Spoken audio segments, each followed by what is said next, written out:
ਹਾਂਜੀ ਦੋਸਤੋ ਸਤਿ ਸ਼੍ਰੀ ਅਕਾਲ ਜੀ। ਮੈਂ ਰਮਨਦੀਪ ਫਿਰ ਹਾਜ਼ਰ ਹਾਂ ਤੇ ਆਪਣੇ ਚੈਨਲ ਦਮਨ ਤੇ ਸਵਾਗਤ ਕਰਦਾ ਜੀ ਸਾਰਿਆਂ ਦਾ ਇੱਕ ਵਾਰ ਵੀਡੀਓ ਸ਼ੁਰੂ ਕਰਨ ਤੋਂ ਤੇ ਵਿਦਿਆਰਥੀ ਚੈਨਲ ਨੂੰ ਤਾਂ ਜੋ ਤੁਹਾਨੂੰ ਆਉਣ ਵਾਲੀ ਲੇਟੈਸਟ ਵੀਡੀਓ ਜਿਹੜੀ ਉਹ ਸਭ ਤੋਂ ਪਹਿਲਾਂ ਮਿਲਦੀ ਰਹੇ।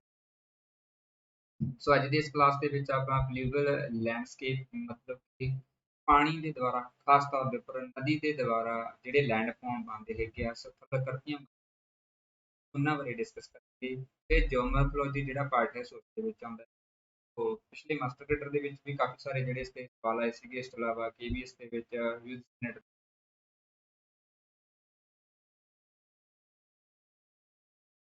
ਕਹਿੰਦੇ ਹੈਗੇ ਆ। ਸੋ ਇਹ ਸਾਰੇ ਦਾ ਸਾਰਾ ਤੁਹਾਨੂੰ ਬੜੇ ਡਿਟੇਲ ਦੇ ਵਿੱਚ ਮੈਂ ਐਕਸਪਲੇਨ ਕੀਤਾ।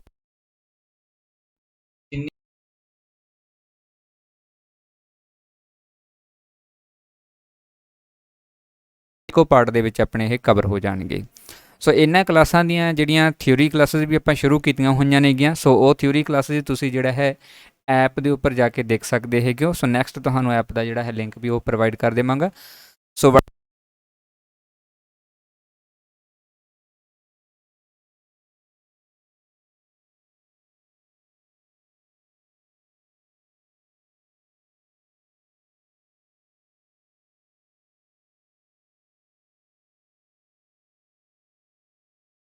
ਹੈ PDF ਪਲੱਸ ਕਲਾਸਿਸ ਐਪ ਦੇ ਉੱਪਰ ਅਵੇਲੇਬਲ ਨੇ। ਸੋ ਉੱਥੇ ਜਾ ਕੇ ਤੁਸੀਂ ਜਿਹੜਾ ਕੋਰਸ ਹੈ ਉਹ ਪਰਚੇਜ਼ ਕਰ ਸਕਦੇ ਹੋਗੇ ਆ। ਉੱਥੇ ਤੁਹਾਨੂੰ ਸਾਰੀਆਂ ਚੀਜ਼ਾਂ ਜਿਹੜੀਆਂ ਅਵੇਲੇਬਲ ਹੈਗੀਆਂ ਨੇਗੀਆਂ, ਜਿੱਥੇ ਤੁਹਾਨੂੰ ਥਿਊਰੀ PDF ਟੈਸਟ ਅਤੇ ਇਸ ਤੋਂ ਇਲਾਵਾ ਹੋਰ ਬਹੁਤ ਸਾਰਾ ਜਿਹੜਾ ਮਟੀਰੀਅਲ ਹੈ ਉਹ ਐਪ ਦੇ ਉੱਪਰ ਅਵੇਲੇਬਲ ਹੁੰਦਾ ਹੈ। ਸੋ ਉੱਥੇ ਜਾ ਕੇ ਤੁਸੀਂ ਸਾਰਾ ਕੁਝ ਜੁਆਇਨ ਕਰ ਸਕਦੇ ਹੈਗੇ ਹੋ। ਬਾਕੀ ਕਲਾਸਾਂ ਜਿਹੜੀਆਂ MCQ ਦੀਆਂ ਰਹਿਣਗੀਆਂ ਉਹ ਲਗਭਗ YouTube ਦੇ ਉੱਪਰ ਅਵੇਲੇਬਲ ਹੈਗੀਆਂ ਨੇ। ਸੋ ਬਹੁਤ ਹੀ ਇੰਪੋਰਟੈਂਟ ਸੈਸ਼ਨ ਆ। ਲਾਸਟ ਮਾਸਟਰ ਕੈਡਰ ਦੇ ਵਿੱਚ ਕਾਫੀ ਸਾਰੇ ਜਿਹੜੇ ਕੁਐਸਚਨ ਆ ਉਹ ਲੈਂਡ ਫਾਰਮਸ ਨੂੰ ਲੈ ਕੇ ਆਏ ਸੀਗੇ। ਸੋ ਇਸ ਵਾਰ ਵੀ ਆਪਾਂ ਜਿਹੜਾ ਹੈ ਪਹਿਲਾਂ ਦੀ ਤਰ੍ਹਾਂ ਬੈਚ ਸ਼ੁਰੂ ਕਰ ਲਿਆ ਹੈਗਾ ਆਨਲਾਈਨ। ਸੋ ਸਾਰੇ ਹੀ ਸਬਜੈਕਟਾਂ ਦਾ ਖਾਸ ਤੌਰ ਦੇ ਵਿੱਚ, ਜਿਸ ਦੇ ਵਿੱਚ ਆਪਾਂ 4 ਸਬਜੈਕਟ ਰੱਖੇ, ਜਿਹਦੇ ਵਿੱਚੋਂ SST ਦੇ ਲਈ ਆਪਣੇ ਕੋਲੇ 3 ਸਬਜੈਕਟ ਹੁੰਦੇ ਹੈਗੇ, ਜਿਹਦੇ ਵਿੱਚ ਜਿਓਗ੍ਰਾਫੀ ਦਾ ਆਪਾਂ ਸਿਲੇਬਸ ਕਰਵਾਉਣੇ ਹੁੰਦੇ ਹੈਗੇ। ਇਸ ਤੋਂ ਇਲਾਵਾ ਹਿਸਟਰੀ ਦਾ ਜਿਹੜਾ ਹੈ ਸਿਲੇਬਸ ਉਹ ਆਪਾਂ ਕਵਰ ਕਰਵਾਉਣੇ ਹੁੰਦੇ ਹੈਗੇ। ਨੈਕਸਟ ਇਸ ਤੋਂ ਇਲਾਵਾ ਪੋਲੀਟੀਕਲ ਸਾਇੰਸ ਜਿਹੜੇ ਹੈਗੇ ਆ ਉਸ ਦਾ ਆਪਾਂ ਸਿਲੇਬਸ ਕਵਰ ਕਰਵਾਉਂਦੇ ਹੁੰਦੇ ਹੈਗੇ ਆ। ਸੋ ਇਸ ਲਈ ਤੁਸੀਂ ਜਿਹੜਾ ਹੈ ਐਪ ਦੇ ਉੱਪਰ ਜਾ ਕੇ ਦੇਖ ਸਕਦੇ ਹੈਗੇ ਹੋ। ਇਸ ਤੋਂ ਇਲਾਵਾ ਆਪਾਂ ਪੰਜਾਬੀ ਦੇ ਮਾਸਟਰ ਕੈਡਰ ਦੀ ਜਿਹੜੀ ਹੈ ਉਹ ਵੀ ਤਿਆਰੀ ਕਰਾਉਣੇ ਹੁੰਦੇ ਹੈਗੇ। ਬਾਕੀ ਜਿਹੜੀਆਂ ਕਰੰਟ ਅਫੇਅਰ ਜਾਂ ਕੁਝ ਹੋਰ ਚੀਜ਼ਾਂ ਨੇਗੀਆਂ ਉਹ ਤੁਹਾਨੂੰ YouTube ਦੇ ਉੱਪਰ ਮਿਲਦੀਆਂ ਰਹਿਣਗੀਆਂ ਸਮੇਂ-ਸਮੇਂ ਦੇ ਉੱਪਰ। ਸੋ ਤੁਸੀਂ ਉੱਥੋਂ ਦੇਖ ਸਕੋਗੇ ਆਰਾਮ ਦੇ ਨਾਲ। ਬਾਕੀ ਫੁੱਲ ਕੋਰਸ ਜੇਕਰ ਤੁਸੀਂ ਪਰਚੇਜ ਕਰਨਾ ਚਾਹੁੰਦੇ ਆ ਇਹਨਾਂ ਸਾਰੇ ਸਬਜੈਕਟਾਂ ਦੇ ਵਿੱਚੋਂ, ਜਿਸ ਦੇ ਵਿੱਚ ਵੀ ਤੁਹਾਡਾ ਸਬਜੈਕਟ ਜਾਂ ਕੰਬੀਨੇਸ਼ਨ ਬਣਦਾ ਹੈ, ਤਾਂ ਤੁਸੀਂ ਐਪ ਦੇ ਉੱਪਰ ਜਾ ਕੇ ਦੇਖ ਸਕਦੇ ਹੈ। ਕਿਉਂਕਿ ਤਾਂ ਸ਼ੁਰੂ ਕਰਦੇ ਹਾਂ ਜੀ ਬਿਨਾਂ ਟਾਈਮ ਵੇਸਟ ਕੀਤੇ। ਅੱਜ ਦਾ ਆਪਣਾ ਸਾਰਾ ਜਿਹੜਾ ਸੈਸ਼ਨ ਰਹੂਗਾ। ਓਕੇ, ਸੋ ਫਸਟ ਕੁਐਸਚਨ ਰਹੇਗਾ ਜੀ, ਧਰਤੀ ਦੇ ਉੱਪਰ ਭੂ-ਆਕ੍ਰਿਤੀਆਂ ਨੂੰ ਇੰਗਲਿਸ਼ ਦੇ ਵਿੱਚ ਲੈਂਡ ਫਾਰਮਸ ਕਿਹਾ ਜਾਂਦਾ ਹੈ, ਕਿਉਂਕਿ ਕਾਫੀ ਸਾਰੇ ਬੱਚੇ ਇੰਗਲਿਸ਼ ਦੇ ਨਾਲ ਜੁੜੇ ਹੁੰਦੇ ਆ ਜਿਓਗ੍ਰਾਫੀ ਦੇ ਵਿੱਚ ਖਾਸ ਤੌਰ 'ਤੇ, ਉਹਨਾਂ ਨੂੰ ਇਹਦਾ ਪੰਜਾਬੀ ਮੀਨਿੰਗ ਨਹੀਂ ਪਤਾ ਲੱਗਦਾ ਹੈ। ਓਕੇ, ਤਾਂ ਉਹਨਾਂ ਨੂੰ ਮੈਂ ਨਾਲ ਮੈਂਸ਼ਨ ਕਰ ਦੇਣਾ ਹੈਗਾ। ਧਰਤੀ ਦੇ ਉੱਪਰ ਭੂ-ਆਕ੍ਰਿਤੀਆਂ ਬਣਨ ਦੇ ਲਈ ਜ਼ਿੰਮੇਵਾਰ ਕਾਰਕ ਕਿਹੜੇ ਹੈਗੇ ਨੇ, ਜਿਹਦੇ ਕਾਰਨ ਕਰਕੇ ਧਰਤੀ ਦੇ ਉੱਪਰ ਵੱਖਰੀਆਂ ਸ਼ੇਪਸ ਜਿਹੜੀਆਂ ਉਹ ਬਣਦੀਆਂ ਹੈਗੀਆਂ ਨੇ। ਪਾਣੀ ਦੇ ਕਾਰਨ ਕਰਕੇ, ਹਵਾ ਦਾ ਕਰਕੇ, ਗਲੇਸ਼ੀਅਰ ਦਾ ਕਰਕੇ ਜਾਂ ਉਪਰੋਕਤ ਸਾਰਿਆਂ ਦਾ ਕਰਕੇ ਧਰਤੀ ਦੇ ਉੱਪਰ ਬਹੁਤ ਸਾਰੀਆਂ ਆਕ੍ਰਿਤੀਆਂ ਨੇਗੀਆਂ, ਜਿਹੜੀਆਂ ਕਿ ਆਪਾਂ ਨੈਕਸਟ ਡਿਸਕਸ ਕਰਾਂਗੇ। ਸੋ ਇਹਨਾਂ ਸਾਰਿਆਂ ਦੇ ਪਿੱਛੇ ਪ੍ਰਮੁੱਖ ਤੌਰ ਦੇ ਉੱਪਰ ਇਹਨਾਂ 3 ਫੈਕਟਰਾਂ ਦਾ ਬਹੁਤ ਜ਼ਿਆਦਾ ਯੋਗਦਾਨ ਰਹਿੰਦਾ ਹੈ, ਜਿਹਦੇ ਵਿੱਚ ਪਾਣੀ, ਖਾਸ ਤੌਰ ਦੇ ਵਿੱਚ ਨਦੀਆਂ ਦਾ ਜਦੋਂ ਆਪਾਂ ਗੱਲ ਕਰਦੇ ਹੈਗੇ, ਹਵਾ ਦੇ ਦੁਆਰਾ ਕੁਝ ਲੈਂਡਫਾਰਮ ਬਣਦੇ ਹੈਗੇ ਆ, ਜਿਹਦੇ ਰਾਹੀਂ ਚਟਾਨਾਂ ਨੂੰ ਕੱਟ ਕੇ ਕੁਝ ਵਿਸ਼ੇਸ਼ ਤਰ੍ਹਾਂ ਦੀਆਂ ਜਿਹੜੀਆਂ ਆਕ੍ਰਿਤੀਆਂ ਬਣਦੀਆਂ ਹੈਗੀਆਂ ਨੇ। ਇਸ ਤੋਂ ਇਲਾਵਾ ਗਲੇਸ਼ੀਅਰ ਪਿਘਲਣ ਦੇ ਨਾਲ ਜਾਂ ਗਲੇਸ਼ੀਅਰ ਦੇ ਵਿੱਚ ਵੀ ਕੁਝ ਇਸ ਤਰ੍ਹਾਂ ਦੀਆਂ ਆਕ੍ਰਿਤੀਆਂ ਬਣਦੀਆਂ ਨੇ, ਜੋ ਧਰਤੀ ਦੇ ਉੱਪਰ ਕੁਝ ਵਿਸ਼ੇਸ਼ ਤਰ੍ਹਾਂ ਦੀਆਂ ਸ਼ੇਪਸ ਕ੍ਰੀਏਟ ਕਰਦੀਆਂ ਨੇਗੀਆਂ। ਸੋ ਸਾਰੇ ਦਾ ਜਿਹੜਾ ਸਟਰਕਚਰ ਹੈ ਉਹਨਾਂ ਦੇ ਲਈ 3 ਕਾਰਨ ਰਿਸਪੌਂਸੀਬਲ ਨੇ, ਪਾਣੀ, ਹਵਾ, ਗਲੇਸ਼ੀਅਰ। ਸੋ ਇਹਨਾਂ ਦਾ 3 ਦਾ ਸਭ ਤੋਂ ਵੱਧ ਯੋਗਦਾਨ ਰਹਿੰਦਾ ਹੈ। ਅੱਜ ਵਾਲੇ ਚੈਪਟਰ ਦੇ ਵਿੱਚ ਆਪਾਂ ਇਕੱਲੇ ਪਾਣੀ ਦਾ ਜ਼ਿਕਰ ਕਰਾਂਗੇ ਕਿ ਪਾਣੀ ਨਾਲ ਕਿਹੜੇ ਲੈਂਡਫਾਰਮ ਬਣਦੇ ਨੇ, ਫਿਰ ਇਸ ਤੋਂ ਬਾਅਦ ਹਵਾ ਨਾਲ, ਇਸ ਤੋਂ ਬਾਅਦ ਗਲੇਸ਼ੀਅਰ ਅਤੇ ਇਸ ਤੋਂ ਇਲਾਵਾ ਹੋਰ ਜਿਹੜੀਆਂ ਚੀਜ਼ਾਂ ਰਹਿਣੀਆਂ ਉਹਨਾਂ ਦੇ ਬਾਰੇ ਹੋ ਜਾਵੇਗਾ। ਓਕੇ, ਨੈਕਸਟ ਹੈ ਸੈਕੰਡ ਕੁਐਸਚਨ, ਹੇਠ ਲਿਖਿਆਂ ਦੇ ਵਿੱਚੋਂ ਨਦੀਆਂ ਦਾ ਭੂ ਵਿਗਿਆਨਕ ਕਾਰਜ ਕਿਹੜਾ ਹੈਗਾ? ਅਪਰਦਨ ਹੈ, ਪਰਿਵਹਨ ਹੈ, ਨਿਖੇਪਨ ਹੈ ਜਾਂ ਉਪਰੋਕਤ ਸਾਰੇ। ਸੋ ਇਹਨਾਂ ਦੇ ਵਿੱਚੋਂ ਭੂ ਵਿਗਿਆਨਕ ਜਿਓਲੋਜੀਕਲ ਫੰਕਸ਼ਨ ਜਿਹੜਾ ਹੈ ਉਹ ਪੁੱਛਿਆ ਗਿਆ ਹੈ ਜਿਓਗ੍ਰਾਫੀ ਦੇ ਵਿੱਚ, ਨਦੀਆਂ ਦਾ ਕਿ ਕੀ ਜਿਓਲੋਜੀਕਲ ਫੰਕਸ਼ਨ ਹੁੰਦੇ ਇਸ 'ਤੇ। ਸੋ ਇਹਦੇ ਵਿੱਚ ਸਾਰੇ ਹੀ ਆਉਂਦੇ ਹੈਗੇ ਆ। ਅਪਰਦਨ ਮਤਲਬ ਇਰੋਜ਼ਨ ਹੈ, ਅਰੋਜ਼ਨ ਦਾ ਮਤਲਬ ਹੁੰਦਾ ਹੈ ਕਿ ਕਿਸੇ ਚੀਜ਼ ਨੂੰ ਖੋਰਨਾ। ਐਗਜ਼ੈਂਪਲ ਦੇ ਤੌਰ ਦੇ ਉੱਪਰ ਨਦੀ ਦੇ ਦੁਆਰਾ ਕਿਸੇ ਪਰਤ ਨੂੰ, ਖਾਸ ਤੌਰ ਦੇ ਉੱਪਰ ਮਿੱਟੀ ਨੂੰ ਖੋਰਨਾ ਜਾਂ ਖੁਰਚਣਾ, ਸੋ ਇਹਨੂੰ ਕਹਿੰਦੇ ਹੈ ਇਰੋਜਨ ਜਾਂ ਅਪਰਦਨ ਦਾ ਨਾਮ ਦਿੱਤਾ ਜਾਂਦਾ ਹੈ। ਦੂਸਰਾ ਖੇਤਰ ਹੈ ਜੀ, ਜਾਂ ਦੂਸਰਾ ਕੰਮ ਹੈ ਪਰਿਵਹਨ ਦਾ, ਜਿਹਨੂੰ ਟਰਾਂਸਪੋਰਟੇਸ਼ਨ ਕਹਿ ਦਿੰਦੇ ਹੈਗੇ ਟਰਾਂਸਪੋਰਟੇਸ਼ਨ। ਓਕੇ, ਸੋ ਟਰਾਂਸਪੋਰਟੇਸ਼ਨ ਦਾ ਮਤਲਬ ਹੈ ਆ ਜਿਹੜੀ ਭੂਮੀ ਖੋਰੀ ਹੈ ਸੋ ਉਸ ਨੂੰ ਅੱਗੇ ਲੈ ਕੇ ਜਾਣਾ, ਠੀਕ ਹੈ, ਅੱਗੇ ਫਾਰਵਰਡ ਕਰਨਾ, ਇਹਨੂੰ ਕਹਿੰਦੇ ਆ ਪਰਿਵਹਨ ਜਾਂ ਟਰਾਂਸਪੋਰਟੇਸ਼ਨਸ। ਫਿਰ ਅੱਗੇ ਜਾ ਕੇ ਕੀ ਹੁੰਦਾ ਹੈਗਾ ਗਾ ਕਿ ਇਹ ਕੁਝ ਵਿਸ਼ੇਸ਼ ਸਥਿਤੀਆਂ ਦੇ ਵਿੱਚ ਤਾਂ ਅੱਗੇ ਚੱਲਦਾ ਰਹਿੰਦਾ ਹੈ, ਬਟ ਇੱਕ ਅਜਿਹੀ ਸਥਿਤੀ ਆਉਂਦੀ ਹੈ ਜਿਸ ਸਥਾਨ ਦੇ ਉੱਪਰ ਆ ਕੇ ਇਹ ਜੋ ਮਟੀਰੀਅਲ ਜਿਹਦੇ ਵਿੱਚ ਮਿੱਟੀ, ਧੂੜ ਕਣ ਜਿਹੜਾ ਹੈ ਜਾਂ ਜੋ ਵੀ ਉਸ ਦੇ ਵਿੱਚ ਮੌਜੂਦ ਹੈ ਉਹ ਉਸ ਦਾ ਭਾਰ ਝੱਲਣ ਦੇ ਕਾਬਿਲ ਨਹੀਂ ਰਹਿੰਦੀ ਨਦੀ, ਤੇ ਉਸ ਦੇ ਦੌਰਾਨ ਉਹ ਫਿਰ ਸਾਰਾ ਜਿਹੜਾ ਮਟੀਰੀਅਲ ਹੈ ਉਸ ਦਾ, ਜਿਹਦੇ ਵਿੱਚ ਧੂੜ ਕਣ ਹੋ ਗਏ ਜਾਂ ਮਿੱਟੀ ਹੋ ਗਈ ਜਾਂ ਫਿਰ ਪੱਥਰ ਹੋ ਗਏ ਜਾਂ ਕੰਕੜ ਹੋ ਗਏ, ਉਹਨਾਂ ਸਾਰਿਆਂ ਨੂੰ ਇੱਕ ਜਗ੍ਹਾ ਦੇ ਉੱਪਰ ਨਿਖੇਪ ਕਰ ਦਿੰਦੀ ਹੈ, ਜਿਸ ਨੂੰ ਆਪਾਂ ਡੈਪੋਜੀਸ਼ਨ ਦਾ ਨਾਮ ਦਿੰਦੇ ਹੁੰਦੇ ਹੈਗੇ ਆਂਗੇ। ਡੈਪੋਜੀਸ਼ਨ ਦਾ ਮਤਲਬ ਹੈਗਾ ਗਾ ਕਿ ਜਿਹੜੀ ਮਿੱਟੀ ਜਾਂ ਧੂੜ ਕਣ ਜਾਂ ਕੰਕੜ ਲੈ ਕੇ ਆਏ ਸੀਗੇ ਉਸ ਨੂੰ ਜਮ੍ਹਾਂ ਕਰਨਾ। ਸੋ ਇੱਕ ਖੇਤਰ ਦੇ ਵਿੱਚ ਜਾ ਕੇ ਜਿਹੜਾ ਹੈ ਇਹ ਨਦੀ ਉਸ ਨੂੰ ਜਮ੍ਹਾਂ ਕਰ ਦਿੰਦੀ ਹੈ, ਔਰ ਜਿੱਥੇ ਇਸ ਨੂੰ ਨਿਖੇਪ ਕੀਤਾ ਜਾਂਦਾ ਹੈ, ਜਮ੍ਹਾਂ ਕੀਤਾ ਜਾਂਦਾ ਹੈ, ਉਸ ਖਾਸ ਤਰ੍ਹਾਂ ਦੇ ਜਿਹੜੇ ਆਪਾਂ ਕਹਿ ਸਕਦੇ ਹਾਂ ਮੈਦਾਨ ਹੈ ਉਹ ਕ੍ਰੀਏਟ ਹੋ ਜਾਂਦੇ ਹੁੰਦੇ ਆ।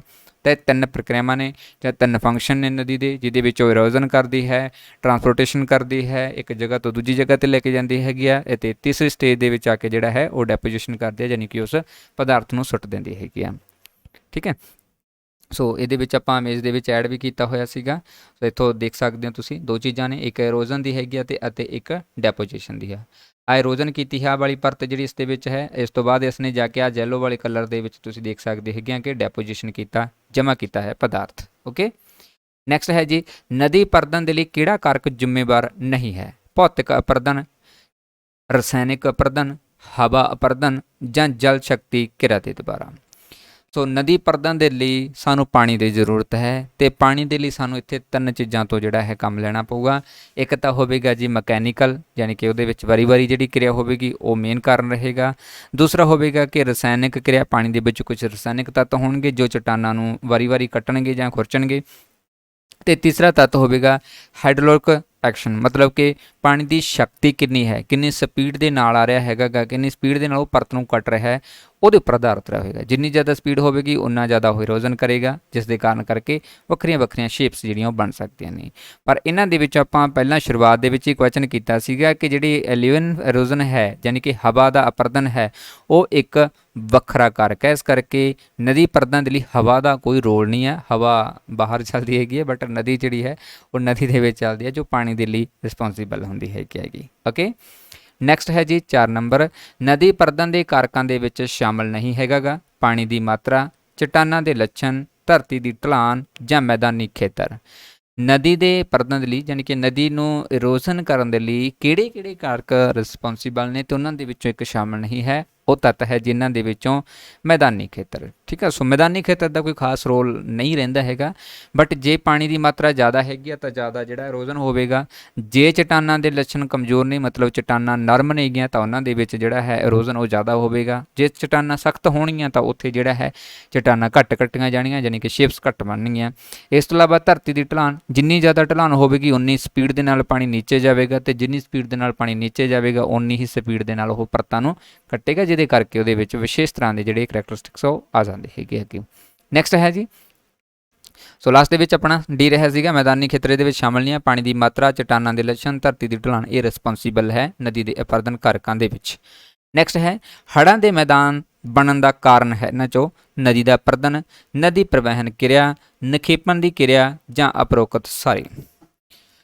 ਹੜ੍ਹਾਂ ਦੇ ਮੈਦਾਨ ਜਿਹੜੇ ਹੈ ਖਾਸ ਤੌਰ ਦੇ ਉੱਪਰ ਹੁਣ ਪੰਜਾਬ ਦੇ ਵਿੱਚ ਕੁਝ ਅਜਿਹੀ ਸਥਿਤੀ ਬਣੀ ਪਈ ਹੈ ਕਿ ਹੜ੍ਹ ਬਹੁਤ ਜ਼ਿਆਦਾ ਆਏ ਪਏ ਹੈਗੇ ਨੇ, ਸੋ ਉਹਨਾਂ ਦੇ ਵਿੱਚੋਂ ਇਹ ਇੱਕ ਵਿਸ਼ੇਸ਼ ਕਾਰਨ ਰਹੇਗਾ। ਓਕੇ, ਸੋ ਇਹ ਤਿੰਨੋਂ ਹੀ ਕਾਰਨ ਨਦੀ ਦੇ ਨਾਲ ਜੁੜਦੇ ਨੇ, ਅਪਰਦਨ ਦਾ, ਪਰਿਵਹਨ ਦਾ ਅਤੇ ਨਿਖੇਪਣ ਦਾ, ਪਰ ਆਪਾਂ ਇਹਨਾਂ ਦੇ ਵਿੱਚੋਂ ਇੱਕ ਚੁਣਨਾ ਹੈ ਜਿਹਦੇ ਰਾਹੀਂ ਹੜ੍ਹਾਂ ਦੇ ਮੈਦਾਨ ਬਣਨਗੇ।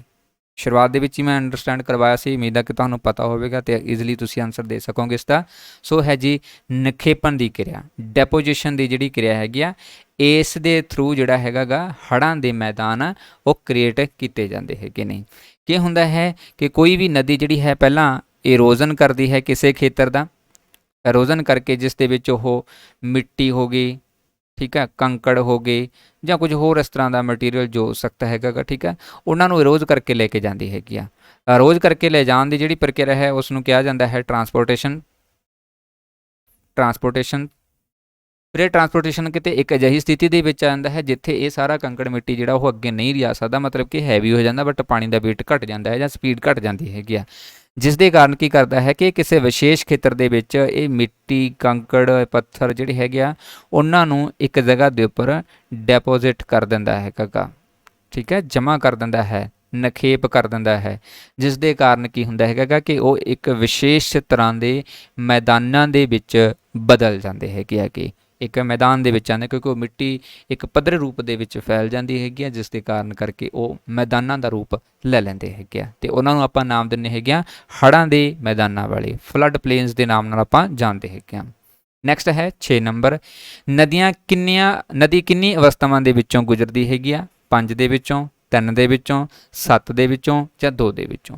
ਅੱਛਾ, ਇਸ ਟੌਪਿਕ ਦੇ ਵਿੱਚੋਂ ਆਹ ਕੁਐਸਚਨ ਦੇ ਨਾਲ ਰਿਲੇਟਡ ਵੀ ਆਪਣਾ ਜਿਹੜਾ ਹੈ ਡੇਵਿਸ ਦਾ ਇੱਕ ਸਿਧਾਂਤ ਆਇਆ ਸੀਗਾ, ਸੋ ਉਹ ਵੀ ਨਦੀਆਂ ਦੇ ਨਾਲ ਹੈ। ਇਹ ਬਾਕੀ ਤੁਹਾਨੂੰ ਥਿਊਰੀ ਦੇ ਵਿੱਚ ਮਿਲਦਾ ਰਹੇਗਾ, ਕੁਝ ਕੁ ਜਿਹੜੇ MCQ ਤੁਹਾਨੂੰ ਅਵੇਲੇਬਲ ਰਹਿਣਗੇ ਜੋ ਲਗਭਗ ਤੁਹਾਡਾ ਉਹ ਵਾਲਾ ਸਿਲੇਬਸ ਵੀ ਕਵਰ ਕਰ ਦੇਣਗੇ। ਓਕੇ, ਬਟ ਥਿਊਰੀ ਬਹੁਤ ਜ਼ਿਆਦਾ ਜ਼ਰੂਰੀ ਹੈ ਕਿਉਂਕਿ ਤੁਹਾਨੂੰ ਅੰਡਰਸਟੈਂਡ ਕਰਨਾ ਪਊਗਾ।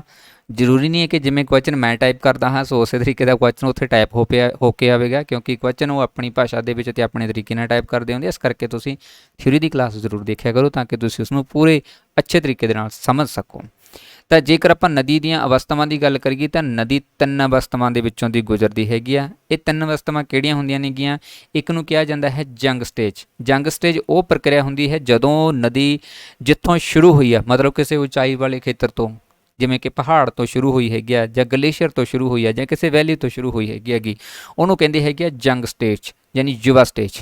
ਦੂਸਰੀ ਸਟੇਜ ਹੁੰਦੀ ਹੈ ਮੈਚੋਰਿਟੀ, ਠੀਕ ਹੈ, ਜਿਹਨੂੰ ਕਿ ਆਪਾਂ ਪ੍ਰੌੜ ਅਵਸਥਾ ਕਹਿ ਦਿੰਦੇ ਹੈਗੇ ਆ ਪੰਜਾਬੀ ਦੇ ਵਿੱਚ। ਸੋ ਇਸ ਖੇਤਰ ਦੇ ਵਿੱਚੋਂ ਇਹ ਆ ਜਾਂਦਾ ਹੈ ਜੀ ਕੁਝ ਪੱਧਰਾ ਜਿਹਾ ਖੇਤਰ ਜਾਂ ਨੀਵਾਂ ਜਿਹਾ ਖੇਤਰ, ਠੀਕ ਹੈ, ਯਾਨੀ ਕਿ ਢਲਾਨ ਥੋੜ੍ਹੀ ਬਹੁਤੀ ਹੁੰਦੀ ਹੈ, ਜ਼ਿਆਦਾ ਨਹੀਂ ਹੁੰਦੀ। ਤੀਸਰੀ ਸਟੇਜ ਹੁੰਦੀ ਹੈ ਜੀ ਨਦੀ ਦੀ ਆਖਰੀ ਸਟੇਜ, ਜਿਹਨੂੰ ਓਲਡ ਸਟੇਜ ਕਹਿੰਦੇ ਹੈਗੇ ਆ, ਪੰਜਾਬੀ ਦੇ ਵਿੱਚ ਇਸ ਨੂੰ ਕਹਿ ਦਿੰਦੇ ਹੈਗੇ ਆ ਬਿਰਧ ਅਵਸਥਾ। ਬਿਰਧ ਅਵਸਥਾ ਦੇ ਵਿੱਚ ਕੀ ਹੁੰਦਾ ਹੈ ਕਿ ਨਦੀ ਜਿਹੜੀ ਹੈ ਉਹ ਇੱਕ ਪੱਧਰੇ ਖੇਤਰ 'ਚ ਪਹੁੰਚ ਜਾਂਦੀ ਹੈਗੀ ਹੈ, ਜਿਹਦੀ ਢਲਾਨ ਬਹੁਤ ਜ਼ਿਆਦਾ ਘਟ ਜਾਂਦੀ ਹੈਗੀ ਹੈ, ਅਤੇ ਉਸ ਢਲਾਨ ਦੇ ਕਾਰਨ ਨਦੀ ਦੇ ਪਾਣੀ ਦੀ ਸਪੀਡ ਵੀ ਘਟ ਜਾਂਦੀ ਹੈ ਅਤੇ ਪਾਣੀ ਜਿਹੜਾ ਹੈ ਉਹ ਵੱਧ ਖੇਤਰ ਦੇ ਵਿੱਚ ਫੈਲ ਜਾਂਦਾ ਹੈਗਾ। ਸੋ ਇਸ ਚੀਜ਼ ਨੂੰ ਕਹਿੰਦੇ ਹੈਗੇ ਆਗੇ ਓਲਡ ਸਟੇਜ। ਤਾਂ 3 ਸਟੇਜਸ ਨੇਗੀਆਂ, ਇਹਨਾਂ ਦੇ ਥਰੂ ਜਿਹੜੀ ਨਦੀ ਹੈ ਉਹ ਵੱਖਰੀਆਂ ਸਟੇਜਾਂ ਦੇ ਵਿੱਚੋਂ ਵਹਿੰਦੀ ਆਉਂਦੀ ਹੈਗੀ ਆ। ਔਰ ਤੀਸਰੀ ਸਟੇਜ ਦੇ ਵਿੱਚ ਆ ਕੇ ਜਿਹੜਾ ਇਰੋਜ਼ਨ ਹੈ ਉਹ ਬਹੁਤ ਘੱਟ ਹੁੰਦਾ ਹੈ। ਇਸ ਸਥਿਤੀ ਦੇ ਵਿੱਚ ਆ ਕੇ ਜ਼ਿਆਦਾਤਰ ਜਿਹੜਾ ਹੈ ਉਹ ਡੈਪੋਜੀਸ਼ਨ ਦੀ ਪ੍ਰਕਿਰਿਆ ਹੁੰਦੀ ਹੈ, ਬਟ ਜੰਗ ਸਟੇਜ ਦੇ ਵਿੱਚ ਆ ਕੇ ਜਿਹੜਾ ਹੈਗਾ ਇਰੋਜ਼ਨ ਜ਼ਿਆਦਾ ਹੁੰਦਾ ਹੈਗਾ। ਓਕੇ, ਨੈਕਸਟ ਹੈ ਜੀ 7 ਨੰਬਰ ਝਰਨੇ, ਜਿਹਨੂੰ ਆਪਾਂ ਵਾਟਰਫਾਲ ਕਹਿ ਦਿੰਦੇ ਹੈਗੇ ਆ। ਇਹ ਸਥਲ ਆਕ੍ਰਿਤੀ ਬਣਦੀ ਹੈ ਇਹਨਾਂ ਦੇ ਵਿੱਚੋਂ ਹਵਾ ਦੇ ਦੁਆਰਾ, ਗਲੇਸ਼ੀਅਰ ਦੇ ਦੁਆਰਾ, ਪਾਣੀ ਦੇ ਦੁਆਰਾ ਜਾਂ ਉਪਰੋਕਤ ਦੇ ਵਿੱਚੋਂ ਕੋਈ ਸਹੀ ਨਹੀਂ ਆ।